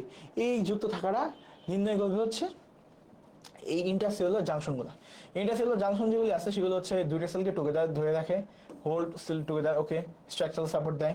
এরপর হচ্ছে লিকেজ প্রিভেন্ট করে, এই সেল থেকে এই সেলে কোনো যাইতে হয় না, হ্যাঁ, ইম্পারমেবল করে তোলে। আর এটা হচ্ছে কমিউনিকেশন করে, কমিউনিকেশনও হেল্প করে, ঠিক আছে, এই তিনটা কাজ করে। আচ্ছা, এইটা খুব ইম্পর্টেন্ট হচ্ছে এপিথেলিয়াল সেলে, ঠিক আছে, কারণ এপিথেলিয়াল সেলে যেটা আছে, এপিথেলিয়াল সেল হচ্ছে আমাদের পুষ্টি লাগবে, খাদ্য লাগবে, তো এই সেলগুলো বেঁচে থাকার জন্য হচ্ছে এটা খুব ইম্পর্টেন্ট। আচ্ছা, আমি যদি এই পরের ছবিতে আসে তাহলে খুব ভালোভাবে বুঝবেন। দেখেন এই ছবিটা একটু হালকা, কিন্তু আমি পিডিএফ দিলে তখন ভালো বুঝতে পারবেন। হ্যাঁ, দেখেন তো এইখানে এই একটা সেল একটা সেলের সাথে এইভাবে যুক্ত আছে, একদম টাইট করে যুক্ত আছে, এই ধরনের জাংশনকে বলা হচ্ছে টাইট জাংশন, ঠিক আছে, এটাকে বলা হচ্ছে টাইট জাংশন। এরপর আছে হচ্ছে জোনুলা অ্যাডহেরেন্স, এটি একটু হালকা যুক্ত। এরপর আছে হচ্ছে আমাদের ডেসমোসোম, এটাও বেশি তেমন শক্ত নয়, হালকা যুক্ত, ঠিক আছে। এরপর আরেকটা আছে হচ্ছে হেমিডেসমোসোম। হেমিডেসমোসোমের সাহায্যে মেনলি এই যে বেসমেন্ট মেমব্রেনের সাথে সেল যুক্ত থাকে, কিসের সাথে যুক্ত থাকে? বেসমেন্ট মেমব্রেনের সাথে সেলটা যুক্ত থাকে। আরেকটা আছে হচ্ছে গ্যাপ জাংশন, আরেকটা হচ্ছে গ্যাপ জাংশন, এটা হচ্ছে মোটামুটি অনেক লুজ একটা জাংশন। তাইলে এইভাবে কি হয়, একটা সেল আরেকটা সেলের সাথে যুক্ত আছে, এটা খুব শক্তভাবে যুক্ত থাকতে পারে, হালকাভাবে যুক্ত থাকতে পারে, আবার খুব একদম কম ভাবে যুক্ত থাকতে পারে। আবার হচ্ছে বেসমেন্ট মেমব্রেন বা নিচে যেটা কাঠামোর উপরে সেলটা আছে, এই কাঠামোর সাথে যে যুক্ত হয়েছে, এটা যুক্ত করছে কে? হেমিডেসমোসোম। কে যুক্ত করছে? হেমিডেসমোসোম। আচ্ছা, এখন আসেন টাইপস অফ ইন্টারসেলুলার জাংশন। জাংশনের টাইপ হচ্ছে মেনলি তিন প্রকার। এট ফার্স্ট যেটা আছে সেটার নাম হচ্ছে অক্লুডিং জাংশন বা টাইট জাংশন বা zonula occludens. Occluding junction, tight junction বা জোনুলা অক্লুডেন্স, একদম তালার মতো একদম টাইট করে লাগায়, ঠিক আছে। আচ্ছা, এই যে অক্লুডিং জাংশন বা টাইট জাংশন বা জোনুলা অক্লুডেন্স বলতে যে জিনিসটাকে আমরা বুঝি, সেটা হচ্ছে এমন একটা সিল দুইটা সেলের মাঝখানে, সেটা হচ্ছে মুভমেন্ট অফ সাবস্টেন্সকে প্রিভেন্ট করে, কোনো সাবস্টেন্স প্রিভেন্ট হতে পারে না, এদিক থেকে ওইদিকে অ্যাক্সেল ডাউন সেল কিছু যাইতে পারে না, ঠিক আছে, control while process for sale. আচ্ছা, বুঝছেন? আচ্ছা, তাহলে যে ঘটনাটা ঘটলো, সেই ঘটনাটা হলো কি, অক্লোডিং জাংশন বা টাইট জাংশন যেটা আছে সেটা হচ্ছে দুইটা সেলকে এমন ভাবে সিল করে দিল তার মাধ্যমে একটা থেকে আরেকটার মধ্যে সাবস্টেন্সে যাইতে পারবে না। এগুলি আমরা কোথায় পাই? ইন্টারস্টিশিয়াল এপিথেলিয়ামে পাই। কোথায় পাই? Interstitial epithelium. দেখেন ইন্টারস্টিশিয়াল এপিথেলিয়াম কারণ কি, লিকেজ অফ গাট কন্টেন্ট হবে। দেখেন যদি আমাদের ইন্টেস্টাইন বা হচ্ছে ক্ষুদ্রান্ত বৃহদান্ত্র, হ্যাঁ, বা অন্ত্র, এই অন্ত্রের যে সেলগুলো আছে এগুলি যদি এরকম টাইট জাংশন দিয়ে যুক্ত না থাকতো, যদি মনে করেন সাপোজ গ্যাপ জাংশন দিয়ে যুক্ত থাকতো বা এরকম খুব হালকাভাবে যুক্ত থাকতো, তাহলে কি হইতো, গাটের যে কন্টেন্ট আছে, গাটের যে ফ্লুইড আছে, এরপর হচ্ছে আমাদের কাইম আছে, এগুলি কি হইতো, এগুলি হচ্ছে বের হয়ে যেত, এগুলি হচ্ছে বের হয়ে যেত। এরপর হেনাল টিউবুলের কথা চিন্তা করেন। হেনাল টিউবুলে হচ্ছে এরকম অক্লোডিং জাংশন, টাইট জাংশন বা জোনাল অক্লোডেন্স থাকে, কারণ হচ্ছে ওখানে ইউরিন তৈরি হয়। কি তৈরি হয়? ইউরিন তৈরি হয়, ঠিক আছে। আচ্ছা, এটা হচ্ছে আমাদের কি কি তাহলে বললো, তাহলে হচ্ছে অক্লুডিং জাংশন বা টাইট জাংশন বা জোনাল অক্লুডেন্স, এটা হচ্ছে দুইটা সেলকে খুব টাইট ভাবে সিল করে রাখে। এটা প্রিভেন্ট করে মুভমেন্ট অফ সাবস্টেন্স। কি প্রিভেন্ট করে? মুভমেন্ট অফ সাবস্টেন্সকে সে প্রিভেন্ট করে, ঠিক আছে। এটা কোথায় কোথায় পাওয়া যায়? ইন্টারস্টিশিয়াল এপিথেলিয়ামে পাওয়া যায়, এনাল টিউবুলে পাওয়া যায়, ওকে। আর ইম্পর্টেন্স কি, এটা হচ্ছে সিলেক্টিভ পারমিয়াবিলিটি ব্যারিয়ার আছে। আচ্ছা, এরপর দুই নম্বর যেটা আছে সেটা হচ্ছে অ্যাডহেরিং জাংশন বা অ্যাঙ্করিং জাংশন। অ্যাডহেরিং জাংশন বা অ্যাঙ্করিং জাংশন, ঠিক আছে। এটার ভিতরে আছে হচ্ছে তিনটা, একটা হচ্ছে জোনুলা অ্যাডহেরেন্স, আরেকটা হচ্ছে ডেসমোজোম যার নাম হচ্ছে ম্যাকুলা অ্যাডহেরেন্স, আরেকটা হচ্ছে হেমিডেসমোজোম, আরেকটা কি হেমিডেসমোজোম। এখন জোনুলা অ্যাডহেরেন্স যেটা আছে, আমরা যদি এই জোনুলা অ্যাডহেরেন্স জিনিসটাকে দেখতে চাই, জোনুলা অ্যাডহেরেন্স হচ্ছে একটা বেড লাইক জাংশন, হ্যাঁ, এটা টাইট জাংশন নিচে থাকে। এটা কোথায় থাকে? টাইট জাংশনের নিচে থাকে। আমি যদি ছবিটা আবার যাই তাহলে বুঝবেন, ছবিটা আবার দেখাই দিব। এটা হচ্ছে অ্যাক্টিন ফিলামেন্ট অফ অ্যাডজেসেন্ট, দুইটা সেলে অ্যাক্টিন যে ফিলামেন্ট আছে তাকে যুক্ত করে। কি যুক্ত করে? অ্যাক্টিন ফিলামেন্টকে যুক্ত করে। এটা হচ্ছে জোনুলা অ্যাডহেরেন্স। এরপর আসবে হচ্ছে ম্যাকুলা অ্যাডহেরেন্স বা হচ্ছে ডেসমোসোমস। ডেসমোসোম হচ্ছে একটা বাটন লাইন স্ট্রাকচার, সেটা হচ্ছে ইন্টারমিডিয়েট ফিলামেন্টকে যুক্ত করে। দুইটা সেলে কি যুক্ত করে? ইন্টারমিডিয়েট ফিলামেন্টকে যুক্ত করে। এটা হচ্ছে মেকানিক্যাল স্ট্রেন্থ দেয়। এটা হচ্ছে কোথায় পাওয়া যায়? নরমাল স্কিন এবং হচ্ছে হার্টে পাওয়া যায়। কোথায় পাওয়া যায়? স্কিন এবং হার্টে পাওয়া যায়। এরপর হচ্ছে হেমিডেসমোসোম। হেমিডেসমোসোম আমি বলছিলাম বেজাল সার্ফেস, বেসমেন্ট মেমব্রেন থেকে একটা সেলে বেজাল সার্ফেসের সাথে বেসমেন্ট মেমব্রেনকে যুক্ত করে, একটা সেলে বেজাল সার্ফেসকে বেসমেন্ট মেমব্রেনের সাথে যুক্ত করে, ঠিক আছে। আবার আচ্ছা, যেগুলিতে খুব বেশি মেকানিক্যাল স্ট্রেসে থাকে টিস্যু, যেমন স্কিনে সারাদিন ঘষা লাগতেছে, ইউটেরাস, হার্ট, যেগুলি খুব মেকানিক্যাল স্ট্রেসে থাকে তাদের হচ্ছে এই জাংশনগুলো থাকে। আমি যদি আবার একটু প্রিভিয়াস ছবিতে যাই তাহলে আমি আপনাকে দেখাইতে পারবো। দেখেন, আচ্ছা টাইট জাংশনটা দেখলাম। টাইট জাংশন হচ্ছে এমন একটা জাংশন দুইটা সেলকে খুবই টাইট ভাবে যুক্ত করে রাখছে, দুইটা সেলকে খুবই টাইট ভাবে যুক্ত করেছে। আমি আবার যদি ছবিগুলো দেখাই, দেখেন টাইট জাংশন হচ্ছে দুইটা সেলকে একদম একে অপরের সাথে খুবই ক্লোজ করে যুক্ত করে রাখছে, ঠিক আছে, এটা হচ্ছে টাইট জাংশন। এমন ভাবে যুক্ত করছে আমাদের একে অপরের মাধ্যমে কোনো সাবস্টেন্স যাইতে পারবে না। ওকে, ডান। এরপর আছে হচ্ছে জোনুলার অ্যাডহেরেন্স। এই জোনুলার অ্যাডহেরেন্স যেটা আছে, জোনুলার অ্যাডহেরেন্সটা হচ্ছে আমাদের এটা কিন্তু টাইট জাংশন না, এটা হচ্ছে আমাদের অ্যাঙ্করিং জাংশন। কি জাংশন? Anchoring junction. এই অ্যাঙ্করিং জাংশনের ভিতরে আছে হচ্ছে জোনুলার অ্যাডহেরেন্স। জোনুলার অ্যাডহেরেন্স হচ্ছে দেখেন এগুলো হচ্ছে অ্যাক্টিন ফাইবার। এগুলি কি অ্যাক্টিন ফাইবার? এগুলি হচ্ছে অ্যাক্টিন ফাইবার। দেখেন এই যে এগুলি হচ্ছে অ্যাক্টিন ফাইবার। এই দুইটা সেল অ্যাক্টিন ফাইবারকে যুক্ত করে হচ্ছে জোনুলার অ্যাডহেরেন্স। দুইটা ফাইবারে কি যুক্ত করে? অ্যাক্টিন ফাইবারকে যুক্ত করে জোনুলার অ্যাডহেরেন্স। এরপর আসে হচ্ছে ডেসমোসোম। ডেসমোসোম যেটা আছে, ডেসমোসোম যে কাজটা করে, ডেসমোসোম হচ্ছে দুইটা সেলের ইন্টারমিডিয়েট ফিলামেন্ট। এগুলো হচ্ছে এই যে সুতার মতো এখানে, এগুলো হচ্ছে ইন্টারমিডিয়েট ফিলামেন্ট, এই যে লেখা আছে দেখেন। এই ইন্টারমিডিয়েট ফিলামেন্টকে যুক্ত করে হচ্ছে ডেসমোসোম। ইন্টারমিডিয়েট ফিলামেন্টকে কে যুক্ত করে? ইন্টারমিডিয়েট ফিলামেন্টকে যুক্ত করে হচ্ছে ডেসমোসোম। আচ্ছা, এবার একটা গ্যাপ জাংশন আছে, সেটা সবার নিচের দিকে থাকে। আর এটা হচ্ছে হেমিডেসমোসোম, এটা আমি আলাপ করে ফেলছি। এই বেসমেন্ট মেমব্রেনের সাথে এই সেলের বেজাল পার্টকে যুক্ত করে। আচ্ছা, একটা সেলের দুইটা পার্ট থাকে, এটা একটু জানা রাখেন, ঠিক আছে। এই যে নিচের দিকে যেটা বেসমেন্ট মেমব্রেনের পাশে থাকে এটা হচ্ছে বেজাল পোর্শন, ঠিক আছে, বেজাল সারফেস। আর এই উপরের দিকে যেটা আছে, হ্যাঁ, এটা হচ্ছে এপিকাল। এটা হচ্ছে এপিকাল। একটা হচ্ছে বেজাল আর এটা হচ্ছে এপিকাল। তো এই বেসমেন্ট মেমব্রেনের কাছে যেটা থাকে সেটা হচ্ছে বেজাল, আর উপরের দিকে বাইরের যে অংশটা সেটা হচ্ছে আমাদের এপিকাল। ওকে, আচ্ছা, আমি আবার ছবি দিচ্ছি। হ্যাঁ, এই যে ইন্টারমিডিয়েট ফিলামেন্ট গুলো আছে, ইন্টারমিডিয়েট ফিলামেন্ট গুলোকে যুক্ত করছে হচ্ছে ডেসমোসোম, এটা যুক্ত করছে হচ্ছে ডেগমোসোম। অ্যাক্টিন যে ফিলামেন্ট, অ্যাক্টিন ফিলামেন্ট যেটা আছে একেবারে অ্যাক্টিন ফিলামেন্টকে যুক্ত করছে হচ্ছে জোনুলার অ্যাডহেরেন্স। হ্যাঁ, অ্যাডহেরেন্স জাংশন যেটা বলি। আচ্ছা, আর এটা হচ্ছে ম্যাকুলার অ্যাডহেরেন্স, ডেসমোসোম। আর এই যে আছে এই বেজাল ল্যামিনার সাথে আমাদেরকে যে সেলের বেজাল পোর্শন যুক্ত করছে তার নাম হচ্ছে হেমিডেসমোসোম। তার নাম কি? হেমিডেসমোসোম। আসেন, এরপর যে জাংশনটা আছে তার নাম হচ্ছে কানেক্টিং জাংশন বা গ্যাপ জাংশন। তার নাম কি? কানেক্টিং জাংশন বা গ্যাপ জাংশন। এটা হচ্ছে ডিরেক্ট কমিউনিকেশন করে, সেলের মাঝে ডিরেক্ট কমিউনিকেশন হয়। সেলের মাঝে কি হয়? ডিরেক্ট কমিউনিকেশন হয়। এক নাম্বার কাজ কি? ডিরেক্ট কমিউনিকেশন করা। আচ্ছা, বেশ ভালো কথা। একদম খুব ইজিলি স্মল মলিকুল এবং আয়ন ফ্রিলি পাস করতে পারে। স্মল মলিকুল এবং আয়ন ফ্রিলি পাস করতে পারে। কি করতে পারে? ফ্রিলি পাস করতে পারে স্মল মলিকুল এবং আয়ন। আচ্ছা, এটা হচ্ছে সবচেয়ে টিপিক্যাল এক্সাম্পল হচ্ছে কার্ডিয়াক মাসল সেল। সবচেয়ে টিপিক্যাল এক্সাম্পল হচ্ছে কার্ডিয়াক মাসল সেল। এছাড়া smooth muscle cell, neuron, epithelial cell আছে। আচ্ছা, এখন মনে করেন কার্ডিয়াক সেল, ঠিক আছে, কার্ডিয়াক সেল হার্ট কিন্তু একটা হার্ট এজ এ হোল কিন্তু সংকোচন বা প্রসারণ হয়, তাই না? আপনি আজ যে পড়ছেন সিস্টোল এবং ডায়াস্টোল, তাই না?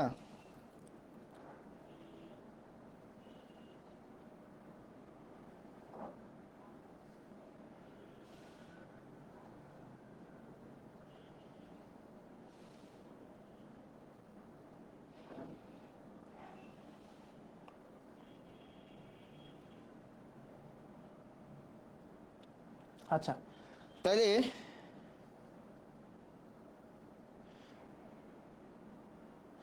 যেই ঘটনাটা ঘটলো কি হলো, হার্টকে হচ্ছে কন্ট্রাকশন সিস্টল করবে বা ডায়াস্টল হবে। সিস্টল, চিন্তা করেন, হার্টকে যখন সিস্টল হবে তখন কিন্তু হার্টকে পুরো হার্টটাই সিস্টলে যাবে, তাই না? এখন যখন এই হার্টের পুরো অংশটাই সিস্টলে যাবে তখন একবার সিস্টল হইতে হবে, তাই না? এখন একবার যদি সিস্টল হয় তাহলে সবগুলা যে সেল আছে, সবগুলা যে কার্ডিয়াক মাসেল সেল আছে, সেই সবগুলা কন্ট্রাকশন একবারে হইতে হবে। এই যে কার্ডিয়াক মাসেলের সবগুলা কন্ট্রাকশন হইতে হবে। কন্ট্রাকশন হওয়ার জন্য আমি বলছিলাম ওই যে ক্যালসিয়াম লাগে, সার্কোপ্লাজমিক রেটিকুলাম থেকে কি আসে? ক্যালসিয়াম আসে। তো ওই যে কন্ট্রাকশনের জন্য কিন্তু আয়নের মুভমেন্ট হইতে হবে। তো এই আয়নের মুভমেন্ট যাতে খুবই অল্প সময়ের মধ্যে হয়, যাতে এমন হয় না যে একটা সেল এখন কন্ট্রাকশন বা সিস্টলে গেল আরেকটা সেল 1 মিনিট পরে গেল, এমন হবে না। এটা যাতে একবারে করে তার কারণে হচ্ছে কার্ডিয়াক সেলে প্রচুর পরিমাণ গ্যাপ জাংশন থাকে। তার কারণে কি হয়, এই যে ইলেকট্রিক ফ্লোটা আছে সেটা হচ্ছে একটা সেল থেকে আরেকটা সেলে খুব তাড়াতাড়ি যায়, মানে একদম এত তাড়াতাড়ি যায়, ন্যানো সেকেন্ডের ভিতর চলে যায়। কিসে চলে যায়? এটা হচ্ছে ন্যানো সেকেন্ডের ভিতর চলে যায়। যখনই এটা ন্যানো সেকেন্ডের ভিতর চলে যায় তখনই হচ্ছে এই পুরা কার্ডিয়াক মাসেলটা অ্যাজ এ ইউনিট কাজ করে। কিসে কাজ করে? অ্যাজ এ ইউনিট হিসেবে কাজ করে। ওকে, আচ্ছা, এরপর আসেন, এবার আসবে হচ্ছে গ্যাপ জাংশন। গ্যাপ জাংশনের ডিটেল পড়তে হবে, কারণ এটা হচ্ছে শর্ট নোটে আসে, ডিটেল না শর্ট নোটে আসে, বুঝছেন? আচ্ছা, গ্যাপ জাংশন যেটা আছে, দুইটা নেইবারিং সেলকে হচ্ছে একটা ভাবে যুক্ত করে, যারা হচ্ছে স্মল মলিকুল এবং আয়ন এক্সচেঞ্জ করতে পারে। তো গ্যাপ জাংশন যেটা আছে সেটা হচ্ছে কনেক্স জোনস দিয়ে যুক্ত থাকে। এটা একটা প্রোটিন ইউনিট আছে, ঠিক আছে? হ্যাঁ, কনেক্স জোনসে যুক্ত হয়ে থাকে। এই প্রতিটা কনেক্স জোনে হচ্ছে 6টা করে সাব ইউনিট থাকে। সাব ইউনিটগুলোকে বলে হচ্ছে কনেক্স জিন্স। এই সাব ইউনিটকে কি বলে? কনেক্স জিন্স, ঠিক আছে? আচ্ছা, এই দুইটা সেলের কনেকশন আসে যখন একে অপরের সাথে যুক্ত হয়, তখন হচ্ছে এই গ্যাপ জাংশনটা তৈরি হয়। তখন এই গ্যাপ জাংশনটা তৈরি হয়। এই গ্যাপ জাংশনের একটা চ্যানেল আছে, এই চ্যানেলের ডায়ামিটার আছে কি, এই গ্যাপ জাংশনের ডায়ামিটার হচ্ছে 2 ন্যানোমিটারের মতো, যেটা হচ্ছে স্মল আয়ন এবং হচ্ছে স্মল মলিকুলগুলো চাইতে পারে ইজিলি। আচ্ছা, এই যে কনেক্স জিনগুলো আছে, বুঝছেন? এই কনেক্স জিন, কনেক্স জোনস আর কি, মানে জিনিসটা হচ্ছে গ্যাপ জাংশন যেটা আছে, গ্যাপ জাংশন হচ্ছে দুইটা সেলকে যুক্ত করে, এমন ভাবে যুক্ত করে যাতে হচ্ছে বিভিন্ন ধরনের সাবস্টেন্স একে অপর থেকে যাইতে পারে। কি করতে পারে? বিভিন্ন ধরনের সাবস্টেন্স একজনের কাছ থেকে আরেকজন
দিয়েছি, আমি দেখি একটু ভয়েস বলছে কিনা।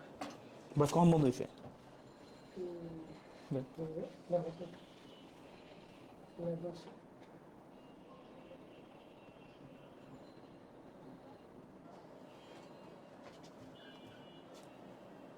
ইয়ে চলছে সবার শেষের দিকে চলছে। হ্যালো হ্যালো, এখন ইয়ে করো, টানো, ঠিক আছে। একদম শেষে টানো, সাউন্ড আছে।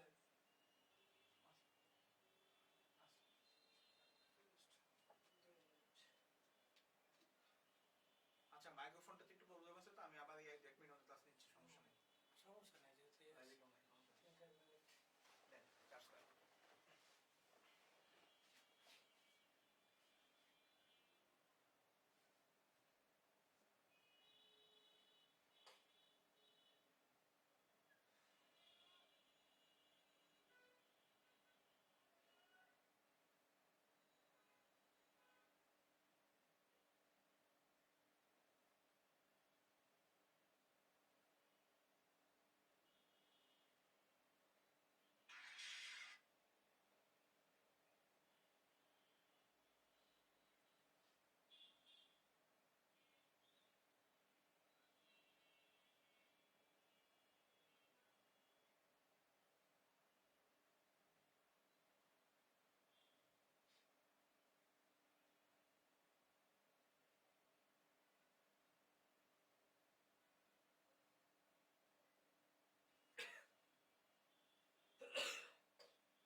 হ্যাঁ, আচ্ছা, একটু নেটওয়ার্কের ইয়েতে মাইক্রোফোনের চার্জ শেষ হয়ে গেছিলো, ওইটা দেওয়ার পর আমরা ইয়ে করছি। দেখেন, এখন কথা হচ্ছে প্রোটিন সিকিউরিটি পাথে, এটা আমি কালকে আলাপ করছি, একটু অল্প করে আলাপ করে দিতে চাই আর কি। হ্যাঁ, দেখেন, যেই সব ধরনের প্রোটিন যেটা আছে, হ্যাঁ, সেটা কিভাবে তৈরি হয়? প্রথমে তো ডিএনএ থাকে, নিউক্লিয়াসের ভিতর থাকে ডিএনএ, তাই না? ডিএনএ এর ভিতর থাকে হচ্ছে জিন, ওই জিনটা কোড হয়ে তৈরি হয় হচ্ছে এমআরএনএ। যে এমআরএনএ তৈরি হয়, এমআরএনএ হচ্ছে সাইটোপ্লাজমে চলে আসে। কোথায় আসে?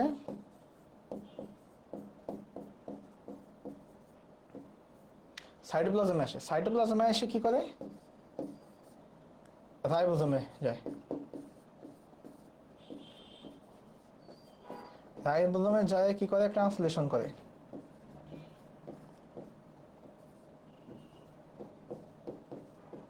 ট্রান্সলেশন করে কি করে? প্রোটিন তৈরি করে। ওকে, এই হচ্ছে মোটামুটি মূল মেকানিজম। এখন কথা হচ্ছে যেটা হয় এইখানে, যেই প্রোটিনটা তৈরি হইলো, প্রোটিন তো তৈরি হয়ে গেছে, রাইবোজোম কি করছে? প্রোটিন তৈরি করছে। দেখেন আমি লিখি,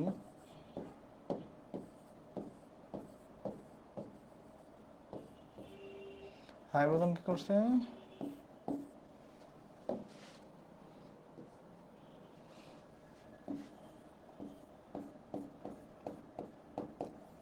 প্রোটিন তৈরি করলো, তাই না? বোঝা যাচ্ছে না। রাইবোজোম কি করলো? প্রোটিন তৈরি করলো। রাইবোজোম যে প্রোটিনটা তৈরি করলো, এই প্রোটিনটার এন টার্মিনালে, প্রোটিনের এন টার্মিনালে হচ্ছে একটা সিগন্যাল সিকোয়েন্স লাগায়। কি লাগায়?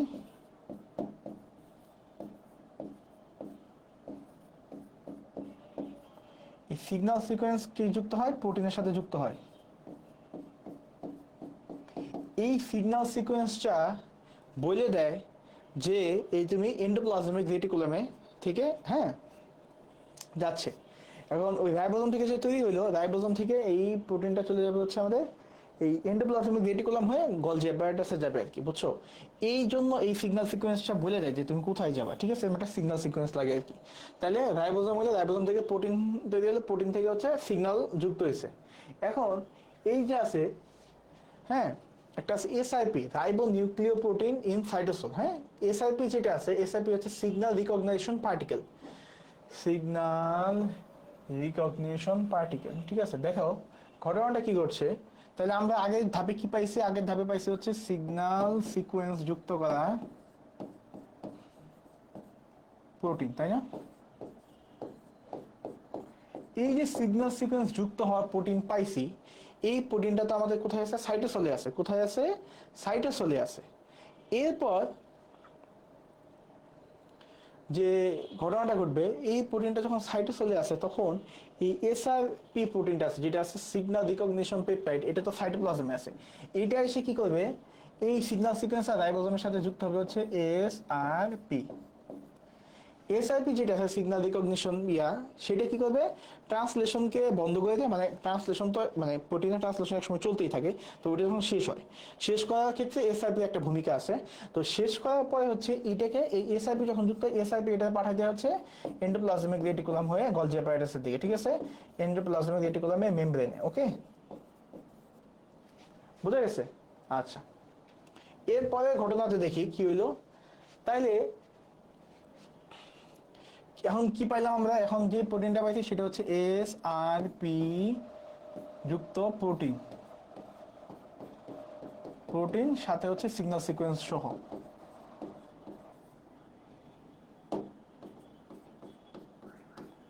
এসআরবি প্রোটিন পেয়েছে। এখন এসআরবি যে প্রোটিনটা আছে, এসআরবি প্রোটিনটা কি করবে? এই যে আমাদের যে এন্ডোপ্লাজমিক রেটিকুলাম আছে, হ্যাঁ, মনে হয় এটা একটা এন্ডোপ্লাজমিক রেটিকুলাম আছে। এই এন্ডোপ্লাজমিক রেটিকুলাম, এটা হচ্ছে রাফ এন্ডোপ্লাজমিক রেটিকুলাম, এটা হচ্ছে রাফ এন্ডোপ্লাজমিক রেটিকুলাম। এখন রাফ এন্ডোপ্লাজমিক রেটিকুলামে এটা একটা রিসেপ্টর আছে। হ্যাঁ, এই যে প্রোটিনটা আছে, এই প্রোটিনটাকে তুমি চিন্তা করো হচ্ছে এমন একটা বস্তু, ঠিক আছে? প্রোটিনটা কি? এমন একটা বস্তু। এখন আমরা যে জিনিসটা দেখব, আমি যদি আবার একটু আঁকার চেষ্টা করি, মনে করো এটা একটা রাফ,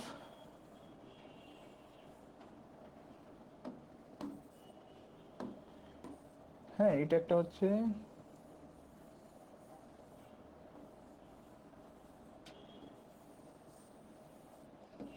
এটা একটা রাফ এন্ডোপ্লাজমিক রেটিকুলাম। এটা কি?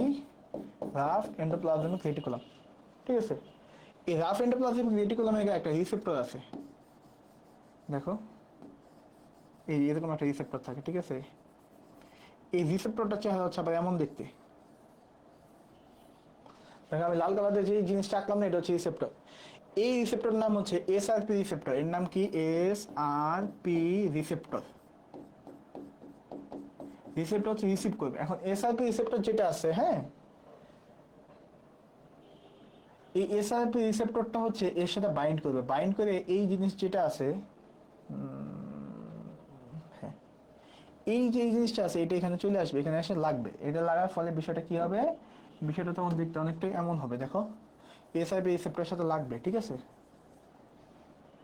এমন একটা অবস্থা হবে। এখন তার ফলে হচ্ছে কি হবে? এই প্রোটিনটা, এই যে প্রোটিনটা ছিল সেটা এন্ডোপ্লাজমিক রেটিকুলামের চ্যানেলে চলে যাবে। ঠিক আছে, এই প্রোটিনটা কোথায় চলে আসবে? এই প্রোটিনটা হচ্ছে এন্ডোপ্লাজমিক রেটিকুলাম চলে আসবে। ঠিক আছে, এই যে এন্ডোপ্লাজমিক রেটিকুলামে চলে আসলো। পরের ধাপে যাই। পরের ধাপে কি হবে? এই এন্ডোপ্লাজমিক রেটিকুলামে যে প্রোটিনটা আছে, এই প্রোটিনটা হচ্ছে একটা ফোল্ডিং হয়ে প্রপার শেপ হবে। ঠিক আছে, এন্ডোপ্লাজমিক রেটিকুলামের ভিতরে ফোল্ডিং হয়ে প্রপার শেপ হবে এবং হচ্ছে কিছু মডিফিকেশন হইলেও হবে। এরপর যে ঘটনাটা ঘটবে, এরপর হচ্ছে গলজি ভেসিকলে যাবে। কই যাবে? গলজি ভেসিকলে যাবে। গলজি ভেসিকলে যে যাবে, কিভাবে যাবে? এই জন্য হচ্ছে একটা ভেসিকল লাগবে, ভেসিকল। ঠিক আছে, আমরা বলছিলাম না এন্ডোপ্লাজমিক রেটিকুলাম থেকে কিছু ভেসিকল আছে? হ্যাঁ, এই এন্ডোপ্লাজমিক রেটিকুলাম থেকে যে ভেসিকল, এই ভেসিকলটাকে বলা হচ্ছে কপ টু কোটেড ভেসিকল, সিওপি, কপ টু কোটেড ভেসিকল। কি ভেসিকল? কপ টু কোটেড ভেসিকল। এখন আমরা তো দেখাইছিলাম যে ধরো এটা যদি একটা এন্ডোপ্লাজমিক রেটিকুলাম হয়,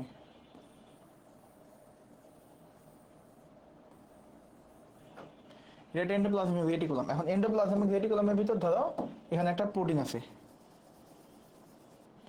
এখন ঘটনাটা যেটা ঘটবে, এই প্রোটিনটা কি করবে? একটু আগায় যাবে, এই জিনিসটা একটু আগাবে, আগায় সে কি করবে? এই প্রোটিনটাকে নিয়ে নিবে। প্রোটিনটাকে নিয়ে সে এটা বার্ড অফ হবে, মানে হ্যাঁ, এটা ছুটে যেয়ে এরকম একটা ভেসিকলে পরিণত হবে, যেটার ভিতর হচ্ছে এই প্রোটিনটা থাকবে। হ্যাঁ, যেটার ভিতর হচ্ছে এই প্রোটিনটা থাকবে। দেখো লালটা হচ্ছে প্রোটিন দেখাচ্ছি আমি। ঠিক আছে, এই প্রোটিনটা যখন আসে, এই প্রোটিনটা এই যে মেমব্রেন দ্বারা একটা আবদ্ধ হয়ে গেছে না, আমি আবার আঁকি। তাহলে এই একটা হইলো, আর এটা মাঝখানে আছে হচ্ছে একটা প্রোটিন।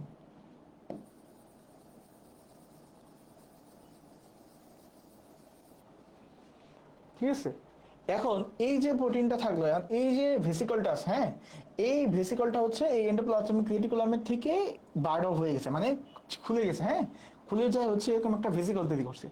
এই যে ভেসিকলটা আছে, এই ভেসিকলের গায়ে একটা কোটিং থাকে। ঠিক আছে, ভেসিকলের গায়ে একটা কোটিং থাকে। এই কোটিং এর নাম হচ্ছে সিওপি, কপ টু প্রোটিন।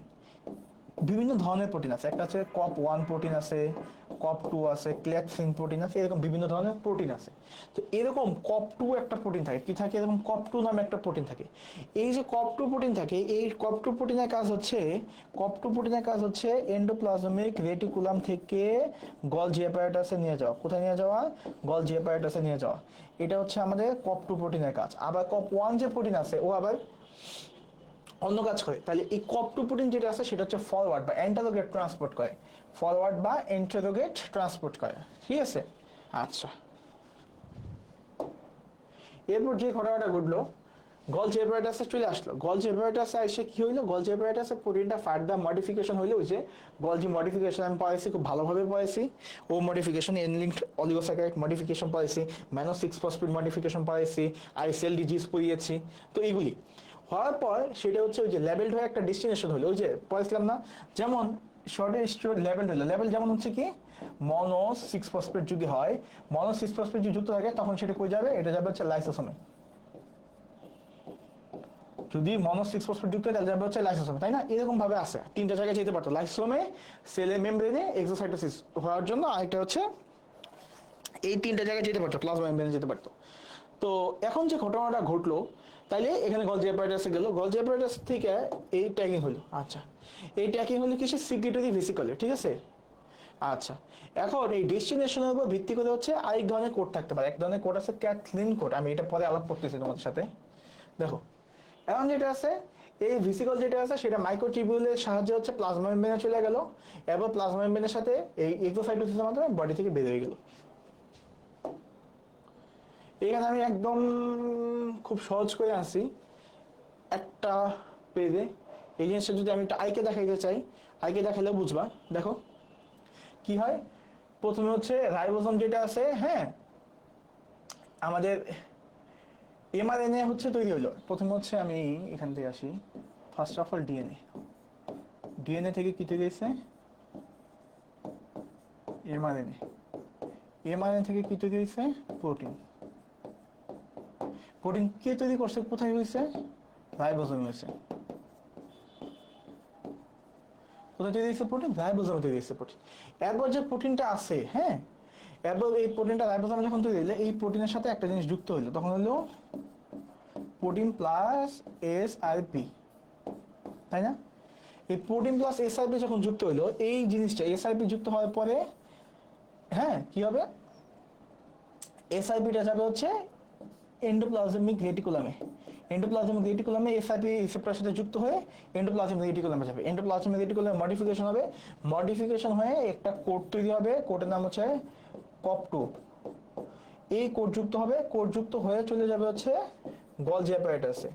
গলজি অ্যাপারেটাস থেকে এই প্রোটিনটা হচ্ছে কোথায় যাবে? গলজি অ্যাপারেটাস থেকে বিভিন্ন প্রকার ট্যাগিং আছে, যদি মনো 6-ফসফেট ট্যাগিং থাকে তাহলে যাবে হচ্ছে লাইসোসোমে।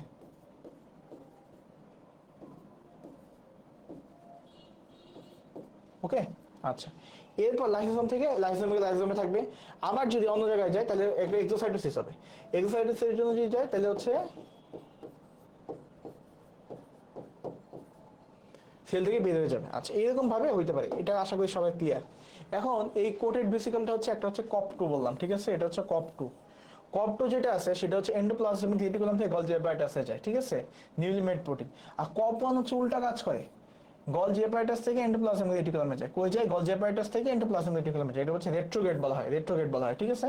ওই যে মিস রোটেড যেগুলি কার্গো আছে বা হচ্ছে এন্ডোপ্লাজমিক রেটিকুলামের প্রোটিন, সেগুলো আবার গলজি থেকে এন্ডোপ্লাজমিক রেটিকুলামে যায়। আর ক্ল্যাথিন নামক প্রোটিন, ঠিক আছে, ক্ল্যাথিন নামক প্রোটিন হচ্ছে যেগুলি এক্সোসাইটোসিস হয় তাদের গায়ে হচ্ছে মেনলি ক্ল্যাথিনটা লাগানো থাকে। যেই সকল প্রোটিনের এন্ডোসাইটোসিস হয়, হ্যাঁ, সেই সকল প্রোটিনের গায়ে হচ্ছে ক্ল্যাথিন লাগানো থাকে। এটা হচ্ছে গলজি অ্যাপারেটাস থেকে প্লাজমা মেমব্রেন বা প্লাজমা মেমব্রেনে গলজি অ্যাপারেটাস যাইতে পারে, ঠিক আছে? এই হচ্ছে কথাবার্তা। আচ্ছা, আর লোকোমোশন অফ সেলে আসবি আমরা। লোকোমোশন অফ সেলটা আমরা যে বইয়ে যেহেতু গাইডলাইনে আসছে, তাই মালাপের পরীক্ষায় এক্সাম পয়েন্ট অফ ভিউ তো তেমন ইম্পর্টেন্ট না, তবে ধরতে পারে। এখন যে কথাটা হইলো, মুভমেন্ট হচ্ছে একটা মাসেল কন্ট্রাকশনের মুভমেন্ট আছে, এটা হচ্ছে স্কেলেটাল মাসেল, কার্ডিয়াক মাসেল, তিনটা মুভমেন্ট করতে পারে। আর এটা হচ্ছে অ্যামিবয়েড চলন আছে, এটা ইম্পর্টেন্ট। আর এটা হচ্ছে সিলিয়ারি মুভমেন্ট আছে, বিটিং সিলিয়ার করতে সিলিয়ারি মুভমেন্ট আছে। এই তিনটা হচ্ছে আমাদের মেইনলি চলন পদ্ধতি। তাহলে কি কি চলন পদ্ধতি পাইলাম বা মুভমেন্টের পদ্ধতি পাইলাম? এটা হচ্ছে মাসেল কন্ট্রাকশনের মাধ্যমে যেতে পারে, একটা অ্যামিবয়েড মুভমেন্টের মাধ্যমে যেতে পারে, আর এটা হচ্ছে সিলিয়ারি মুভমেন্টের মাধ্যমে যেতে পারে। এখন কথা হচ্ছে অ্যামিবয়েড মুভমেন্ট আসি। অ্যামিবয়েড মুভমেন্ট হচ্ছে একটা স্লো ক্লাউডিং মুভমেন্ট, পুরো সেলটাই যাবে। এটা অ্যামিবার মতো যায়, আসলে অ্যামিবা যেমন যায়, অ্যামিবার চলন দেখছেন তো। এটা যদি একটা অ্যামিবা হয়, এই অ্যামিবাটা কি করবে?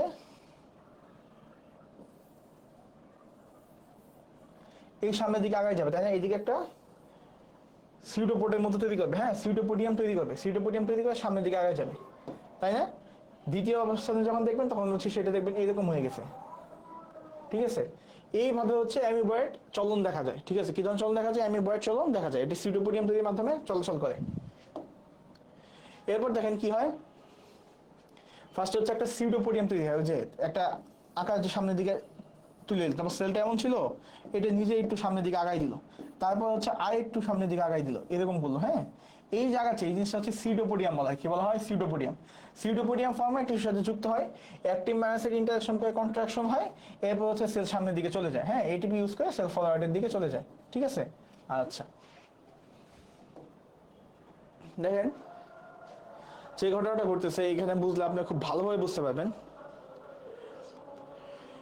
এটা ধরেন একটা সেল, ঠিক আছে?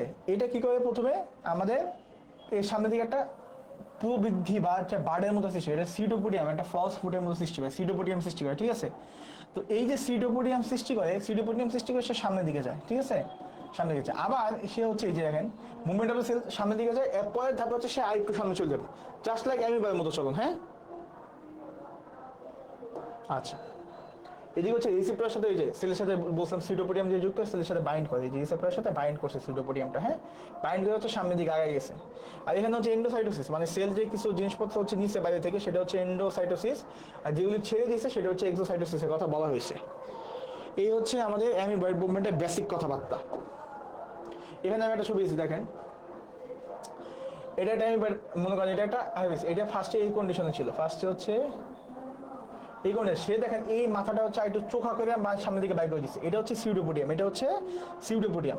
দ্বিতীয় ধাপে সে কি করছে, এই পুরা সেলের বাদ বাকি অংশটাকে সে সামনের দিকে নিয়ে চলে গেছে, দেখেন এবার সামনের দিকে হচ্ছে সেল টাকাই গেল না, সেলটা ছিল এই জায়গায়, তার থেকে টাকা গেল। দেন দ্বিতীয় এই যে পার্টটা আছে, এই পার্টটা হচ্ছে সে এই এন্ডোসাইটোসিসের মাধ্যমে এই আস্তে আস্তে ভিতরে ঢুকাই নিয়ে আবার আগায় নিয়ে এই সামনের দিকে চলে আসলো। এই হচ্ছে আমাদের মেনলি অ্যামিবয়েড মুভমেন্টটা, এই হচ্ছে আমাদের mainly amoeboid movement. Amoeboid movement হচ্ছে অ্যাক্টিন কাজ করে, মায়োসিন কাজ করে, অ্যাক্টিন মায়োসিন হচ্ছে কন্ট্রাকশন হেল্প করে, রিসেপ্টর থাকে, আর এটিপি তো প্রোভাইড এনার্জি করে, এটা তো আমরা জানিনি, একদম শর্ট ফ্লো চার্ট আগে করছি আর কি আমি। এই অ্যামিবয়েড মুভমেন্ট হচ্ছে ডাব্লিউবিসিতে দেখা যায়, ডাব্লিউবিসি হচ্ছে টিস্যুর মাধ্যমে যখন যায়, হ্যাঁ। ডায়াবেটিসিস, আমরা একটা কথা বলছেন না, ডায়াবেটিসিস, ডায়াবেটিসিস হচ্ছে অ্যামিবয়েড মুভমেন্ট দেখা যায়। ম্যাক্রোফেজ, এখানে ফাইব্রোব্লাস্ট, এই সবগুলোতে হচ্ছে অ্যামিবয়েড মুভমেন্ট দেখতে পাওয়া যায়। ক্যান্সার সেল অনেক সময় দেখতে পাওয়া যায়, মাইগ্রেশন শুধু। আর কেমোটেক্সিস, এমন একটা সেল কোন দিকে যাবে সেটা হচ্ছে অনেকটা কেমোটেক্সিসের উপর নির্ধারণ করে, কেমোটেক্সিসটা গাইড করে সেলটা কোন দিকে যাবে, হ্যাঁ। তো পজিটিভ কেমোটেক্সিস হচ্ছে কেমিক্যালের দিকে যাওয়া, পজিটিভ কেমোটেক্সিস হচ্ছে কেমিক্যালের দিকে যাওয়া, নেগেটিভ কেমোটেক্সিস হচ্ছে কেমিক্যাল থেকে অন্য দিকে বিপরীত দিকে যাওয়া, ঠিক আছে। এটা ইমিউন রেসপন্সে দেখা যায়। নর্মালি দেখবেন যে কোনো জায়গায় যদি ইনফ্লামেশন, মানে কোনো জায়গায় ফ্যাগোসাইটিস হয়ে যাবে, ইনফ্লামেশন হয়েছে বা কোনো জায়গায় কেটে গেছে, সেই সকল জায়গায় কিন্তু কিছু কেমিক্যাল দিয়েছে এবং ব্লাড সেলগুলো সেই জায়গায় যায়। মনে করেন সাপোজ আপনার হাত কেটে গেল, হাত কেটে যাওয়ার ফলে কি হবে, ওইখানে যে সেলগুলো আছে তারা সিগন্যাল দেবে প্লাটিলেটকে বা অনুচক্রিকাকে আসার জন্য। তো অনুচক্রিকা ওইখানে কিছু কেমিক্যাল দিতেছে, যার কারণে ওইদিক গেছে। এটা হচ্ছে আমাদের পজিটিভ কেমোটেকটিক প্রপার্টি আর কি। আচ্ছা, এরপর হচ্ছে সিলিয়ারি মুভমেন্ট। সিলিয়ারি মুভমেন্ট হচ্ছে hair like structure beat rhythmically, এরকম বিট করে, দেখেন এই যে এরকম বিট করে, ঠিক আছে। আচ্ছা, তো সিলিয়া হচ্ছে দুই ধরনের হয়ে থাকে, একটা হচ্ছে মোটাইল সিলিয়া, এটা হচ্ছে ইমোটাইল। ইমোটাইল সিলিয়া সেন্সর হিসাবে কাজ করে, আর মোটাইল সিলিয়া হচ্ছে মুভমেন্ট করে। এগুলি আমরা রেসপিরেটরি ট্র্যাক্ট, ফিলিপিয়ান টিউব, স্পার্ম হিসাবে হচ্ছে দেখতে পাই আর কি, হ্যাঁ। আচ্ছা, রেসপিরেটরি ট্র্যাক্টটা তো আমি বলছি কিছুক্ষণ আগেই। স্ট্রাকচার অফ দ্য সিলিয়া, সিলিয়ার স্ট্রাকচার আমি খুব ভালো করে বলছি। 9+2 মানে 9টা থাকবে হচ্ছে মাইক্রোটিবিউল ডাবলেট, সাথে হচ্ছে 2টা থাকবে সেন্ট্রালি, হ্যাঁ। এটা হচ্ছে এটিপি অ্যারেঞ্জ করে ডাইনিন দেওয়া হয়, ডাইনিন আমি পরে আসছি। আর বেদাল বডিতে হচ্ছে 9x3 প্লাস জিডি স্ট্রাকচার থাকে, 9টা থাকে হচ্ছে মাইক্রোটিবিউল ট্রিপলেট, তাই না। আচ্ছা, আর মাঝে কিছুই থাকে না। দেখেন এখন এখানে আমি ছবি এটা দিছি, ওই ছবিটা আমি আগে দেখাইছি অনেক ক্লিয়ার, এটা হচ্ছে গাইডলাইনের ছবি, এটাও দেখতে পারেন। তো এই দেখেন উপরের দিকে যেটা আছে সেখানে হচ্ছে 9টা ডাবলেট আছে, মাঝখানে হচ্ছে 2টা আছে, হ্যাঁ। এইটা এগুলো হচ্ছে ফিলামেন্ট গুলো। আর বেজাল প্লেট যেটা আছে, বেজাল প্লেট হচ্ছে ওই মাঝখানে 2টা থাকে না আর কি, ঠিক আছে। বেজাল বডি, এই যে এটা হচ্ছে কি, দুই ধরনের স্ট্রোক হয়, একটা হচ্ছে ফরওয়ার্ড স্ট্রোক, এই যে, আর এটা হচ্ছে ব্যাকওয়ার্ড স্ট্রোক, ঠিক আছে। আচ্ছা, এই সামনের দিকে যেটা আছে ফরওয়ার্ড, আর এটা হচ্ছে ব্যাকওয়ার্ড, আর একবার এদিক দিয়ে একবার এদিক দিয়ে এরকম মুভমেন্ট করে। ডাইনামিক কারণে ইয়া হয়, এটা আপনারা খুব ভালোভাবে পড়ছেন, এটা আমার মনে হয় না টাইম লস করে আপনাদের মাথা নষ্ট করার দরকার আছে। তো প্রাইমারি সিলিয়া যেটা আছে এটা হচ্ছে নন মোটাইল, একটা থাকে পার্সেল, এটা সেন্সরি অ্যান্টেনা হিসাবে কাজ করে, এটা কিন্তু মুভিং করতে পারে না, সেন্সরি অ্যান্টেনা হিসাবে কাজ করে। তো সেটা হচ্ছে কিডনি টিউবুলে থাকে, একটা এক্সাম্পল হচ্ছে, এটা হচ্ছে এক্সাম্পল, কিডনি টিউবুলে থাকে, এটা হচ্ছে ইউরিনের ফ্লো সেন্স করে, ঠিক আছে। ইউরিনের ফ্লো সেন্স করে মানে আপনার ইউরিনের ফ্লো হবে কিনা, ইউরিন জমা হয়েছে কিনা, তখন হচ্ছে এটা সিগন্যাল দেয় আর কি, হ্যাঁ। রেনাল টিউবুলে যেটা থাকে, কিডনি টিউবুলে, রেনাল টিউবুলে শিখে আছে। তো এটা যদি ডিফেক্ট থাকে তাহলে হচ্ছে পলিসিস্টিক কিডনি ডিজিজ হতে পারে, পলিসিস্টিক কিডনি ডিজিজ। আচ্ছা, এই ছিল হচ্ছে আজকে পড়া। আজকে প্রায় 2 ঘন্টা লেগে গেছে, পুরো সেলের উপর 4 ঘন্টা ক্লাস হইলো। আমি চেষ্টা করছি মোটামুটি সব ধরনের বিষয় কভার করতে, আপনাদেরকে আমি মোটামুটি মুখস্থ করে দেওয়ার চেষ্টা করছি। তো দেখা যাক, আপনার বাসায় বসে সবাই রিভিশন করেন, আর কিছু বুঝতে সমস্যা হলে আমাকে জানাবেন। মনে হয় গাইটনে যা আছে গাইটন ভিত্তিক ক্লাস এর চেয়ে ভালো অন্য কোথাও হবে কিনা আপনারা দেখেন, একটা ভালো ক্লাস হয় কিনা। তো আমি চেষ্টা করছি আসলে আপনাদেরকে পুরো জিনিসটাই দেওয়ার জন্য, পাশাপাশি চেষ্টা করছি ফিজিওলজির যে ডেপথ আছে সেটা আপনাদেরকে একটু ধরে দেওয়ার জন্য, আসলে কেন ফিজিওলজি পড়বো সেটাও চেষ্টা করছি। তো ঠিক আছে, তাহলে এই পর্যন্তই থাক। আসসালামু আলাইকুম।